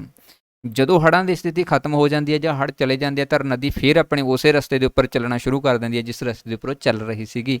ਬਟ ਇਹ ਖੇਤਰ ਜਿਹੜੀਆਂ ਚਟਾਨਾਂ ਨਰਮ ਸੀਆਂ, ਉਹ ਡੂੰਘਾ ਹੋਣ ਕਰਕੇ ਪਾਣੀ ਉੱਥੇ ਖੜਾ ਰਹਿੰਦਾ ਹੈ, ਅਤੇ ਬਾਅਦ ਦੇ ਵਿੱਚ ਉਹਦੀ ਜਿਹੜੀ ਸ਼ਕਲ ਹੈ ਜਾਂ ਸ਼ੇਪ ਹੈ ਉਹ ਕੁਝ ਇਸ ਤਰ੍ਹਾਂ ਦੀ ਦਿਖਾਈ ਦਿੰਦੀ ਹੈ, ਜਿਹਨੂੰ ਆਪਾਂ ਨਾਮ ਦਿੰਦੇ ਹੈਗੇ ਆਕਸਬੋ ਲੇਕਸ। ਓਕੇ, ਸੋ ਇਹ ਹੈ ਨਦੀ ਦੇ ਦੁਆਰਾ ਬਣਿਆ ਗਿਆ ਇੱਕ ਫੀਚਰ ਜਾਂ ਲੈਂਡਫਾਰਮ। ਨੈਕਸਟ ਹੈ ਜੀ 15 ਨੰਬਰ, ਡੈਲਟੇ ਦਾ ਨਿਰਮਾਣ ਕਿਸ ਦੁਆਰਾ ਹੁੰਦਾ ਹੈ? ਵੈਰੀ ਇੰਪੋਰਟੈਂਟ ਹੈ। ਨਦੀ ਦੁਆਰਾ, ਗਲੇਸ਼ੀਅਰ ਦੁਆਰਾ, ਹਵਾ ਦੁਆਰਾ, ਜਾਂ ਮਿੱਟੀ ਦੁਆਰਾ। ਡੈਲਟੇ ਦਾ ਨਿਰਮਾਣ ਕੀਤਾ ਜਾਂਦਾ ਹੈ ਨਦੀ ਦੇ ਦੁਆਰਾ, ਕਿਉਂਕਿ ਨਦੀ ਦੇ ਦੁਆਰਾ ਜਿੰਨੀ ਵੀ ਮਿੱਟੀ ਜਾਂ ਜਿੰਨਾ ਵੀ ਧੂੜ ਕਣ ਲਿਆਂਦੇ ਜਾਂਦੇ ਹੈਗੇ ਉਹਨਾਂ ਸਾਰਿਆਂ ਨੂੰ ਜਮ੍ਹਾਂ ਕਰ ਦਿੱਤਾ ਜਾਂਦਾ ਹੈ ਇੱਕ ਖੇਤਰ ਦੇ ਵਿੱਚ ਜਾਂ ਸਮੁੰਦਰ ਦੇ ਕਿਨਾਰੇ ਦੇ ਉੱਪਰ, ਉੱਥੇ ਫਿਰ ਇੱਕ ਡੈਲਟੇ ਦਾ ਨਿਰਮਾਣ ਹੋ ਜਾਂਦਾ ਹੈਗਾ। ਓਕੇ, ਸੋ ਇਹਦਾ ਮੁੱਖ ਕਾਰਨ ਹੁੰਦਾ ਜੀ ਡੈਲਟਾ। ਨੈਕਸਟ ਹੈ, ਡੈਲਟੇ ਦਾ ਆਕਾਰ ਕਿਹੋ ਜਿਹਾ ਹੁੰਦਾ ਹੈ? ਸਮਚਤੁਰਭੁਜ ਹੁੰਦਾ ਹੈ, ਤ੍ਰਿਭੁਜ ਹੁੰਦਾ ਹੈ, ਗੋਲਾਕਾਰ ਹੁੰਦਾ ਹੈ, ਜਾਂ ਚਤੁਰਭੁਜ ਹੁੰਦਾ ਹੈ। ਡੈਲਟੇ ਦਾ ਆਕਾਰ ਜਿਹੜਾ ਹੈ ਉਹ ਤ੍ਰਿਭੁਜ ਹੁੰਦਾ ਹੈ ਤੇ ਕੁਝ ਸ਼ੇਪ ਉਹਦੀ ਇਸ ਤਰ੍ਹਾਂ ਦੀ ਹੁੰਦੀ ਹੈ ਕਿ ਹਾਲਾਂਕਿ ਡੈਲਟੇ ਦੀ ਆਕਾਰ ਦੀ ਗੱਲ ਕਰੀਏ ਤਾਂ ਕਈ ਤਰ੍ਹਾਂ ਦੇ ਹੁੰਦੇ ਆ, ਪੰਜਾਕਾਰ ਵੀ ਹੁੰਦਾ ਹੈਗਾ ਗਾ, ਬਟ ਮੋਸਟਲੀ ਡੈਲਟੇ ਦਾ ਜਿਹੜਾ ਨਿਰਮਾਣ ਹੁੰਦਾ ਹੈਗਾ ਗਾ ਉਹ ਤ੍ਰਿਭੁਜ ਦਾ ਹੁੰਦਾ ਹੈਗਾ ਗਾ, ਜਾਣੀ ਟ੍ਰਾਇੰਗਲ ਰੂਪ ਦੇ ਵਿੱਚ ਹੁੰਦਾ, ਕਿਉਂਕਿ ਕੁਝ ਨਦੀ ਜਦੋਂ ਇਸ ਤਰ੍ਹਾਂ ਆਉਂਦੀ ਹੈ ਤਾਂ ਆਪਣੇ ਨਾਲ ਲਿਆਂਦੀ ਜਿਹੜੀ ਮਿੱਟੀ ਵਗੈਰਾ ਹੈ ਉਸ ਨੂੰ ਇਦਾਂ ਜਮ੍ਹਾਂ ਕਰ ਦਿੰਦੀ ਹੈਗੀ ਹੈ, ਜਿਸ ਤੋਂ ਬਾਅਦ ਜਿਹੜਾ ਹੈ ਇਸ ਤਰ੍ਹਾਂ ਦੀਆਂ ਛੋਟੀਆਂ ਛੋਟੀਆਂ ਨਦੀਆਂ ਦੇ ਵਿੱਚ ਹੋਰ ਬਣ ਜਾਂਦੀਆਂ ਤੇ ਕੁਝ ਮਿੱਟੀ ਵਾਲਾ ਖੇਤਰ ਬਣ ਜਾਂਦਾ, ਤਾਂ ਇਸ ਤਰ੍ਹਾਂ ਦੀ ਸ਼ੇਪ ਬਣ ਜਾਂਦੀ ਹੈ ਜੋ ਇੱਥੇ ਐਡ ਵੀ ਆਪਾਂ ਕੀਤੀ ਹੋਈ ਹੈ। ਤੇ ਇਹਦਾ ਆਕਾਰ ਜਿਹੜਾ ਉਹ ਤ੍ਰਿਭੁਜ ਜਾਣੀ ਕਿ ਟ੍ਰਾਇੰਗਲ ਰੂਪ ਦੇ ਵਿੱਚ ਹੁੰਦਾ ਹੈ ਡੈਲਟੇ ਦਾ। ਨੈਕਸਟ ਹੈ ਸੰਸਾਰ ਦਾ ਸਭ ਤੋਂ ਵੱਡਾ ਡੈਲਟਾ ਕਿਹੜਾ ਹੈ? Mississippi delta, Amazon delta, Sundarban delta ਜਾਂ ਨੀਲ ਡੈਲਟਾ। ਤੋ ਸੰਸਾਰ ਦਾ ਸਭ ਤੋਂ ਵੱਡਾ ਡੈਲਟਾ ਹੈ ਜੀ ਸੁੰਦਰਬਨ ਡੈਲਟਾ, ਤੇ ਸੁੰਦਰਬਨ ਡੈਲਟਾ ਜਿਹੜਾ ਹੈ ਇਹ ਭਾਰਤ ਦੇ ਵਿੱਚ ਪੈਂਦਾ ਹੈਗਾ ਗਾ। ਓਕੇ, ਭਾਰਤ ਦੇ ਵਿੱਚ ਪੈਂਦਾ ਹੈ, ਵੈਸਟ ਬੰਗਾਲ ਦੀ ਜਿਹੜੀ ਖਾੜੀ ਹੈ ਸੋ ਉਸ ਦੇ ਵਿੱਚ ਇਹ ਦੇਖਣ ਨੂੰ ਮਿਲਦਾ ਹੈਗਾ ਗਾ, ਅਤੇ ਭਾਰਤ ਦੇ ਵਿੱਚ ਇਸ ਦਾ ਸਭ ਤੋਂ ਵੱਧ ਜਿਹੜਾ ਹੈ ਯੋਗਦਾਨ ਰਹਿੰਦਾ ਹੈ, ਕਿਉਂਕਿ ਭਾਰਤ ਦੇ ਵਿੱਚ ਇਹ ਗੰਗਾ ਤੇ ਬ੍ਰਹਮਪੁੱਤਰ ਨਦੀਆਂ ਦੇ ਦੁਆਰਾ ਮਿਲ ਕੇ ਬਣਾਇਆ ਜਾਣ ਵਾਲਾ ਖੇਤਰ ਹੈ। ਗੰਗਾ ਅਤੇ ਬ੍ਰਹਮਪੁੱਤਰ ਨਦੀ ਇਹਨੂੰ ਮਿਲ ਕੇ ਬਣਾਉਂਦੀ ਹੈਗੀ ਆ, ਉਹਨਾਂ ਦੇ ਦੁਆਰਾ ਲਿਆਂਦੀ ਗਈ ਮਿੱਟੀ ਜਮ੍ਹਾਂ ਕੀਤੀ ਜਾਂਦੀ ਹੈ। ਔਰ ਇੱਥੇ ਇੱਕ ਸੁੰਦਰੀ ਨਾਮ ਦਾ ਦਰਖਤ ਹੈ ਜਿਹਦੇ ਆਧਾਰ ਦੇ ਉੱਪਰ ਇਸ ਡੈਲਟੇ ਦਾ ਨਾਮ ਜਿਹੜਾ ਹੈ ਉਹ ਸੁੰਦਰਬਨ ਡੈਲਟਾ ਪਿਆ ਹੈਗਾ। ਓਕੇ, ਸਮੁੰਦਰੀ ਲਹਿਰਾਂ ਤੋਂ ਬਚਾਉਣ ਦੇ ਵਿੱਚ ਸਭ ਤੋਂ ਵੱਧ ਜਿਹੜਾ ਯੋਗਦਾਨ ਰਹਿੰਦਾ ਹੈਗਾ ਗਾ ਸੋ ਇਸੇ ਦਾ ਹੀ ਰਹਿੰਦਾ ਹੈ, ਕਿਉਂਕਿ ਇਹਦੇ ਕਾਰਨ ਕਰਕੇ ਉਸ ਖੇਤਰ ਦੇ ਵਿੱਚ ਚੱਕਰਵਾਤਾਂ ਦੀ ਸਪੀਡ ਘਟ ਜਾਂਦੀ ਹੈਗੀ ਆ, ਜ਼ਿਆਦਾ ਨੁਕਸਾਨ ਜਿਹੜਾ ਉਹ ਨਹੀਂ ਕਰਦੇ ਹੈਗੇ ਗੇ। ਪੱਛਮੀ ਬੰਗਾਲ ਤੇ ਬੰਗਲਾਦੇਸ਼ ਵਾਲੇ ਖੇਤਰ ਦੇ ਵਿੱਚ ਇਸ ਦਾ ਜਿਹੜਾ ਖੇਤਰ ਉਹ ਪੈਂਦਾ ਹੈਗਾ ਗਾ। ਨੈਕਸਟ ਹੈ ਜੀ 18 ਨੰਬਰ ਦਰਿਆਈ ਪੌੜੀਆਂ, ਜਿਹਨੂੰ ਰਿਵਰ ਟ੍ਰੇਸਿਸ ਕਿਹਾ ਜਾਂਦਾ ਹੈ। ਇਸ ਆਕ੍ਰਿਤੀ ਦਾ ਨਿਰਮਾਣ ਹੁੰਦਾ ਹੈ ਹਵਾ ਦੁਆਰਾ, ਗਲੇਸ਼ੀਅਰ ਦੁਆਰਾ, ਹੜ੍ਹਾਂ ਦੁਆਰਾ ਜਾਂ ਨਦੀਆਂ ਦੁਆਰਾ। ਰਿਵਰ ਟ੍ਰੇਸਿਸ ਦਾ ਜਿਹੜਾ ਨਿਰਮਾਣ ਹੁੰਦਾ ਹੈ ਸੋ ਇਹ ਨਦੀ ਦੇ ਦੁਆਰਾ ਹੀ ਹੁੰਦਾ ਹੈਗਾ ਗਾ। ਸੋ ਸੇਮ ਚੀਜ਼ ਹੈਗੀ ਹੈ ਕਿ ਤੁਸੀਂ ਦੇਖ ਸਕਦੇ ਹੋ ਕਿ ਨਦੀ ਦਾ ਵਹਾਅ ਹੁੰਦਾ ਹੈ, ਵਹਾਅ ਹੋਣ ਦੇ ਕਾਰਨ ਕਰਕੇ ਕੀ ਹੁੰਦਾ ਹੈ ਕਿ ਜਿਹੜੀਆਂ ਨਰਮ ਚਟਾਨਾਂ ਨੇ, ਸੌਫਟ ਚਟਾਨਾਂ ਹੈਗੀਆਂ ਉਹ ਖੁਰ ਜਾਂਦੀਆਂ ਹੈਗੀਆਂ ਨੇ, ਜਿਵੇਂ ਇੱਥੇ ਤੁਸੀਂ ਦੇਖ ਸਕਦੇ ਹੈਗੀਆਂ ਖੁਰਗੀਆਂ ਨੇਗੀਆਂ, ਇੱਧਰ ਵੀ ਉੱਪਰੋਂ ਵੀ ਖੁਰਗੀਆਂ ਨੇਗੀਆਂ, ਬਟ ਜਿਹੜੀਆਂ ਹਾਰਡ ਨੇਗੀਆਂ ਉਹ ਐਜ਼ ਇਟ ਬਣੀਆਂ ਹੀ ਹੋਈਆਂ ਨੇਗੀਆਂ, ਉਸੇ ਤਰੀਕੇ ਦੇ ਨਾਲ ਸਥਿਤ ਨੇਗੀਆਂ। ਔਰ ਜਦੋਂ ਹਾਰਡ ਰੌਕਸ ਉਸੇ ਤਰੀਕੇ ਨਾਲ ਖੜੀਆਂ ਰਹਿੰਦੀਆਂ ਅਤੇ ਸੌਫਟ ਤਰੀਕੇ ਵਾਲੀਆਂ ਜਿਹੜੀਆਂ ਰੌਕਸ ਨੇਗੀਆਂ ਉਹ ਖੁਰ ਜਾਂਦੀਆਂ, ਤਾਂ ਉਹ ਇੱਕ ਪੌੜੀ ਦੀ ਸ਼ੇਪ ਲੈ ਲੈਂਦੀਆਂ ਨੇ, ਜਿਹਨੂੰ ਬਾਅਦ ਦੇ ਵਿੱਚ ਆਪਾਂ ਨਾਮ ਦਿੰਦੇ ਹਾਂ ਰਿਵਰ ਟ੍ਰੇਸਿਸ। ਓਕੇ, ਜੋ ਕਿ ਨਦੀ ਦੇ ਦੁਆਰਾ ਬਣਾਇਆ ਗਿਆ ਇੱਕ ਫਿਨੋਮਨ ਜਾਂ ਫਿਰ ਲੈਂਡਫਾਰਮ ਹੁੰਦਾ ਹੈ। ਨੈਕਸਟ ਹੈ 19 ਨੰਬਰ ਰਿਵਰ ਕਲਿਫ ਤਲਕਰਤੀ ਦਾ ਨਿਰਮਾਣ ਹੁੰਦਾ ਹੈ ਨਦੀ ਦੇ ਦੁਆਰਾ, ਗਲੇਸ਼ੀਅਰ ਦੇ ਦੁਆਰਾ, ਹਵਾ ਦੇ ਦੁਆਰਾ ਜਾਂ ਮਿੱਟੀ ਦੇ ਦੁਆਰਾ। ਸੋ ਰਿਵਰ ਕਲਿਫ ਦਾ ਜਿਹੜਾ ਨਿਰਮਾਣ ਹੁੰਦਾ ਹੈ ਉਹ ਨਦੀ ਦੇ ਦੁਆਰਾ ਹੁੰਦਾ ਹੈ। ਰਿਵਰ ਕਲਿਫ ਕੀ ਹੈ ਕਿ ਜਦੋਂ ਨਦੀ ਕਿਸੇ ਵੱਡੀਆਂ ਉੱਚੀਆਂ ਚਟਾਨਾਂ ਵਾਲੇ ਖੇਤਰ ਦੇ ਵਿੱਚੋਂ ਦੀ ਗੁਜ਼ਰਦੀ ਹੈ, ਜੋ ਕਿ ਪਿਕਚਰ ਦੇ ਵਿੱਚ ਆਪਾਂ ਐਡ ਵੀ ਕੀਤਾ ਹੋਇਆ ਹੈਗਾ ਗਾ ਕਿ ਪਹਾੜੀ ਖੇਤਰ ਦੇ ਵਿੱਚੋਂ ਦੀ ਗੁਜ਼ਰਦੀ ਹੈ, ਤਾਂ ਉਹਦੇ ਵਿੱਚੋਂ ਜਿਹੜੀਆਂ ਨਰਮ ਚਟਾਨਾਂ ਹੁੰਦੀਆਂ ਨੇ ਕਿਆ ਠੀਕ ਆ, ਉਹਨਾਂ ਨੂੰ ਉਹ ਆਪਣੇ ਨਾਲ ਖੁਰ ਕੇ ਲੈ ਜਾਂਦੀ ਹੈ, ਬਟ ਜਿਹੜੀਆਂ ਹਾਰਡ ਰੌਕਸ ਹੁੰਦੀਆਂ ਨੇ ਉਹ ਸੇਮ ਖੜੀਆਂ ਰਹਿੰਦੀਆਂ ਨੇ। ਉਹ ਜਿਹੜੀਆਂ ਹਾਰਡ ਰੌਕਸ ਹੁੰਦੀਆਂ ਨੇ ਉਹ ਇੱਕ ਉੱਚੀ ਹਾਈਟ ਦੀ ਗੱਲ ਕਰ ਰਹੇ ਹਾਂ ਆਪਾਂ ਇਹਦੇ ਵਿੱਚ, ਹਾਈਟ ਦੇ ਵਿੱਚ ਖੜੀਆਂ ਰਹਿੰਦੀਆਂ, ਜੋ ਆ ਤੁਸੀਂ ਦੇਖ ਸਕਦੇ ਹੋ ਹਾਈਟ ਕਾਫੀ ਜ਼ਿਆਦਾ ਇਹਨਾਂ ਦੀ, ਉਹ ਐਜ਼ ਇਟ ਖੜੀਆਂ ਹੀ ਰਹਿੰਦੀਆਂ, ਬਟ ਜਿਹੜੀਆਂ ਸੌਫਟ ਹੁੰਦੀਆਂ ਨੇ ਉਹ ਖੁਰ ਕੇ ਉਸ ਨੂੰ ਹੋਰ ਪਤਲਾ ਕਰ ਦਿੰਦੀਆਂ ਨੇਗੀਆਂ। ਸੋ ਇਸ ਦੇ ਦੁਆਰਾ ਜਿਹੜਾ ਫਿਨੋਮੇਨਾ ਬਣਦਾ ਹੈਗਾ ਨਦੀ ਦੇ ਦੁਆਰਾ, ਜਦੋਂ ਉੱਚੀਆਂ ਚਟਾਨਾਂ ਨੂੰ ਖੋਰ ਕੇ ਲਿਆ ਜਾਂਦਾ ਹੈਗਾ ਗਾ ਸੌਫਟ ਚਟਾਨਾਂ ਨੂੰ, ਤਾਂ ਉਸ ਦੇ ਦੁਆਰਾ ਜਿਹੜਾ ਲੈਂਡ ਫਾਰਮ ਬਣਦਾ ਹੈ ਉਹਨੂੰ ਕਿਹਾ ਜਾਂਦਾ ਹੈ ਰਿਵਰ ਕਲਿਫ। ਓਕੇ, ਇਹਨੂੰ ਆਪਾਂ ਪੰਜਾਬੀ ਦੇ ਵਿੱਚ ਵੀ ਕਹਿ ਸਕਦੇ ਹੈਗੇ, ਨਾਲ ਲਿਖ ਲਿਓ ਪੰਜਾਬੀ ਦੇ ਵਿੱਚ, ਕਈ ਵਾਰ ਵੀ ਮੇਰੇ ਵਰਗਾ ਮਾਤੜ ਜਿਹਾ ਹੁੰਦਾ ਪੰਜਾਬੀ 'ਚ ਉਹ ਨੋਟ ਕਰ ਲਿਓ, ਠੀਕ ਹੈ। ਦਰਿਆਈ ਕੰਢੇ ਦੇ ਉੱਪਰ, ਦਰਿਆਈ ਕੰਢੇ ਦੀਆਂ ਖੜੀਆਂ ਢਲਾਨਾਂ, ਇਹਨੂੰ ਪੰਜਾਬੀ ਦੇ ਵਿੱਚ ਇਸ ਤਰ੍ਹਾਂ ਕਹਿ ਸਕਦੇ ਹਾਂ। ਓਕੇ, ਆ ਖੜੀਆਂ ਹੋਈਆਂ ਢਲਾਨਾਂ ਨੇਗੀਆਂ, ਖੜੀਆਂ ਢਲਾਨਾਂ। ਓਕੇ, ਜਾਂ ਕਗਾਰ ਦੇ ਨਾਮ ਨਾਲ ਵੀ ਇਸ ਨੂੰ ਜਾਣਿਆ ਜਾਂਦਾ ਹੈ। ਇਹ ਪੰਜਾਬੀ ਦੇ ਵਿੱਚ ਨਾਮ ਹੈ, ਇੰਗਲਿਸ਼ ਦੇ ਵਿੱਚ ਰਿਵਰ ਕਲਿਫ ਕਿਹਾ ਜਾਂਦਾ ਹੈ। ਅਤੇ ਤੁਹਾਨੂੰ ਸਾਰਿਆਂ ਨੂੰ ਰਿਕੁਐਸਟ ਹੈ, ਚਾਹੇ ਤੁਸੀਂ ਪੰਜਾਬੀ 'ਚ ਪੜ੍ਹਿਓ ਚਾਹੇ ਇੰਗਲਿਸ਼ 'ਚ ਪੜ੍ਹਿਓ, ਕਿ ਜੀਓਗ੍ਰਾਫੀ ਦੀਆਂ ਸਾਰੀਆਂ ਟਰਮਾਂ ਇੰਗਲਿਸ਼ 'ਚ ਯਾਦ ਰੱਖਿਓ, ਨਾਮ ਸਪੈਸ਼ਲੀ। ਓਕੇ, ਤੁਸੀਂ ਪਿਕਚਰ ਇੱਕ ਹੋਰ ਵੀ ਐਡ ਕੀਤੀ ਹੋਈ ਸੀ, ਤੁਸੀਂ ਦੇਖ ਸਕਦੇ ਹੋ। ਨੈਕਸਟ ਹੈ ਜੀ 20 ਨੰਬਰ ਝਾਲਾਂ, ਜਿਹਨੂੰ ਰੈਪਿਡਸ ਕਿਹਾ ਜਾਂਦਾ ਹੈ। ਇਹਦਾ ਨਿਰਮਾਣ ਹੁੰਦਾ ਹੈ ਨਦੀਆਂ ਦੇ ਦੁਆਰਾ, ਹਵਾ ਦੇ ਦੁਆਰਾ, ਰਸਾਇਣਕ ਕਿਰਿਆ ਦੇ ਦੁਆਰਾ ਜਾਂ ਜਵਾਲਾਮੁਖੀ ਦੇ ਦੁਆਰਾ। ਸੋ ਝਾਲਾਂ ਦਾ ਨਿਰਮਾਣ ਹੁੰਦਾ ਹੈ ਜੀ ਨਦੀ ਦੁਆਰਾ, ਜਿਹਨੂੰ ਆਪਾਂ ਰੈਪਿਡਸ ਕਹਿ ਦਿੰਦੇ ਹਾਂ ਕਿਉਂਕਿ ਨੋਰਮਲੀ ਤੇ ਤੁਹਾਡੇ ਪਿੰਡ ਜਾਂ ਸ਼ਹਿਰ ਦੇ ਵਿੱਚ ਆਉਂਦੀ, ਜਿੱਥੇ ਕਿਤੇ ਵੀ ਤੁਹਾਡੇ ਨਦੀ ਜਾਂ ਨਹਿਰ ਕ੍ਰਾਸ ਕਰਦੀ ਹੈ ਤਾਂ ਉੱਥੇ ਵੀ ਤੁਹਾਨੂੰ ਆਮ ਹੀ ਨੋਰਮਲ ਝਾਲਾਂ ਨਾਮ ਦੇ ਜਿਹੜੇ ਸ਼ਬਦ ਉਹ ਦੇਖਣ ਨੂੰ ਮਿਲਦੇ ਹੈਗੇ ਆ। ਸੋ ਝਾਲਾਂ ਅਸਲ ਦੇ ਵਿੱਚ ਕੀ ਹੁੰਦੀਆਂ ਹੈਗੀਆਂ ਨੇਗੀਆਂ ਕਿ ਇਸ ਦੇ ਵਿੱਚ ਜਿਹੜੀਆਂ ਰੌਕ ਜਾਂਦੀਆਂ ਨੇ, ਐਗਜ਼ਾਮਪਲ ਦੇ ਤੌਰ 'ਤੇ ਤੁਸੀਂ ਦੇਖ ਵੀ ਸਕਦੇ ਹੈਗੇ ਹੋ, ਜਦੋਂ ਢਲਾਨਾਂ ਤੋਂ ਪਾਣੀ ਜਿਹੜਾ ਹੈ ਨੀਚੇ ਆਉਂਦਾ ਹੈ ਤਾਂ ਉਹਦੇ ਵਿੱਚ ਜਿਹੜੀਆਂ ਸੌਫਟ ਰੌਕ ਹੁੰਦੀਆਂ ਨੇਗੀਆਂ, ਓਕੇ, ਉਹ ਖੁਰ ਕੇ ਨੀਵੀਆਂ ਹੋ ਜਾਂਦੀਆਂ, ਜਿਵੇਂ ਕਿ ਤੁਸੀਂ ਇੱਥੇ ਦੇਖ ਸਕਦੇ ਹੋ ਆ ਨੀਵੀਆਂ ਹੋ ਗਿਆ ਸੌਫਟ ਵਾਲਾ ਖੇਤਰ, ਬਟ ਹਾਰਡ ਜਿਹੜਾ ਖੇਤਰ ਹੈ ਉਹ ਐਜ਼ ਇਟ ਹੀ ਖੜਿਆ ਹੋਇਆ, ਮਤਲਬ ਇੱਕ ਤਰ੍ਹਾਂ ਦਾ ਬੰਨ ਬਣ ਗਿਆ ਉਹਨਾਂ ਦੇ ਵਿਚਕਾਰ, ਜਦੋਂ ਉੱਪਰੋਂ ਦੀ ਜਦੋਂ ਪਾਣੀ ਇਸ ਤਰ੍ਹਾਂ ਕ੍ਰਾਸ ਕਰਦਾ ਹੈ ਤਾਂ ਇਸ ਤਰ੍ਹਾਂ ਦੀਆਂ ਸ਼ੇਪਸ ਬਣਾ ਲੈਂਦਾ ਹੈ। ਇੱਥੇ ਹਾਰਡ ਰੌਕਸ ਆ ਗਈਆਂ, ਆਹ ਹਾਰਡ ਰੌਕਸ ਆ ਗਈਆਂ, ਆਹ ਹਾਰਡ ਰੌਕਸ ਆ ਗਈਆਂ, ਬਟ ਸੌਫਟ ਨੂੰ ਇਹ ਪਾਣੀ ਕੱਟ ਕੇ ਲੈ ਜਾਂਦਾ ਆਪਣੇ ਨਾਲ, ਠੀਕ ਹੈ। ਸੋ ਜਿਹੜਾ ਉੱਚਾ ਖੇਤਰ ਹੈਗਾ ਗਾ ਚਟਾਨਾਂ ਵਾਲਾ, ਹਾਰਡ ਰੌਕਸ ਵਾਲਾ, ਉਹਨੂੰ ਕਹਿੰਦੇ ਹੈਗੇ ਆ ਕਿ ਰੇਪਿਡਸ ਮੀਨਸ ਝੱਲਾਂ। ਓਕੇ, ਸੋ ਇਹ ਵੀ ਨਦੀ ਦੇ ਦੁਆਰਾ ਬਣਦਾ ਹੈਗਾ ਗਾ ਲੈਂਡਫਾਰਮ। ਸੋ ਇਹ ਹੈ ਸਾਰੇ ਦੇ ਸਾਰੇ ਜਿਹੜੇ ਲੈਂਡਫਾਰਮ ਆਪਣੇ ਜਿਹੜੇ ਕਿ ਨਦੀ ਦੇ ਦੁਆਰਾ ਬਣਦੇ ਆ। ਆਲਮੋਸਟ ਮੈਂ 90% ਜਿਹੜੇ ਲੈਂਡਫਾਰਮ ਨੇ ਨਦੀ ਵਾਲੇ ਉਹ ਸਾਰੇ ਕਵਰ ਕਰ ਦਿੱਤੇ ਨੇ। ਬਾਕੀ ਜਿਹੜੇ ਹੋਣਗੇ ਤੁਸੀਂ ਥਿਊਰੀ ਵਾਲੀ ਕਲਾਸ ਦੇ ਵਿੱਚ ਜਾ ਕੇ ਦੇਖ ਸਕਦੇ ਹੈਗੇ ਹੋ। ਇਸ ਤੋਂ ਇਲਾਵਾ ਹੋਰ ਵੀ ਬਹੁਤ ਸਾਰੀਆਂ ਕਲਾਸਿਸ ਤੁਹਾਨੂੰ ਇਸ ਚੈਨਲ ਦੇ ਉੱਪਰ ਮਿਲਦੀਆਂ ਰਹਿਣਗੀਆਂ। ਸੋ ਇਸ ਲਈ ਤੁਸੀਂ WhatsApp ਗਰੁੱਪ ਵੀ ਜੁਆਇਨ ਕਰ ਸਕਦੇ ਹੋ, ਅਤੇ ਵੀਡੀਓ ਨੂੰ ਲਾਈਕ ਔਰ ਸ਼ੇਅਰ ਕਰਨਾ ਤੁਸੀਂ ਨਾ ਭੁੱਲਿਆ ਕਰੋ, ਅਤੇ ਕਮੈਂਟ ਸੈਸ਼ਨ ਦੇ ਵਿੱਚ ਆਪਣੇ ਸੁਝਾਅ ਦੇਣੇ ਤੁਸੀਂ ਨਾ ਭੁੱਲਿਆ ਕਰੋ। ਅਤੇ ਜਿਹੜੇ ਵਿਦਿਆਰਥੀ ਨਵੇਂ ਆਉਂਦੇ ਹੁੰਦੇ ਨੇ ਉਹ ਪਲੀਜ਼ ਚੈਨਲ ਨੂੰ ਸਬਸਕ੍ਰਾਈਬ ਜ਼ਰੂਰ ਕਰ ਲਿਆ ਕਰੋ, ਤਾਂ ਜੋ ਤੁਹਾਨੂੰ ਆਉਣ ਵਾਲੀ ਲੇਟੈਸਟ ਵੀਡੀਓ ਸਭ ਤੋਂ ਪਹਿਲਾਂ ਮਿਲਦੀ ਰਿਹਾ ਕਰੇ। ਉਮੀਦ ਕਰਦਾ ਤੁਹਾਡੇ ਸਾਰਿਆਂ ਦੇ ਲਈ ਇਹ ਸੈਸ਼ਨ ਹੈਲਪਫੁਲ ਰਿਹਾ ਹੋਵੇਗਾ। So thank you so much.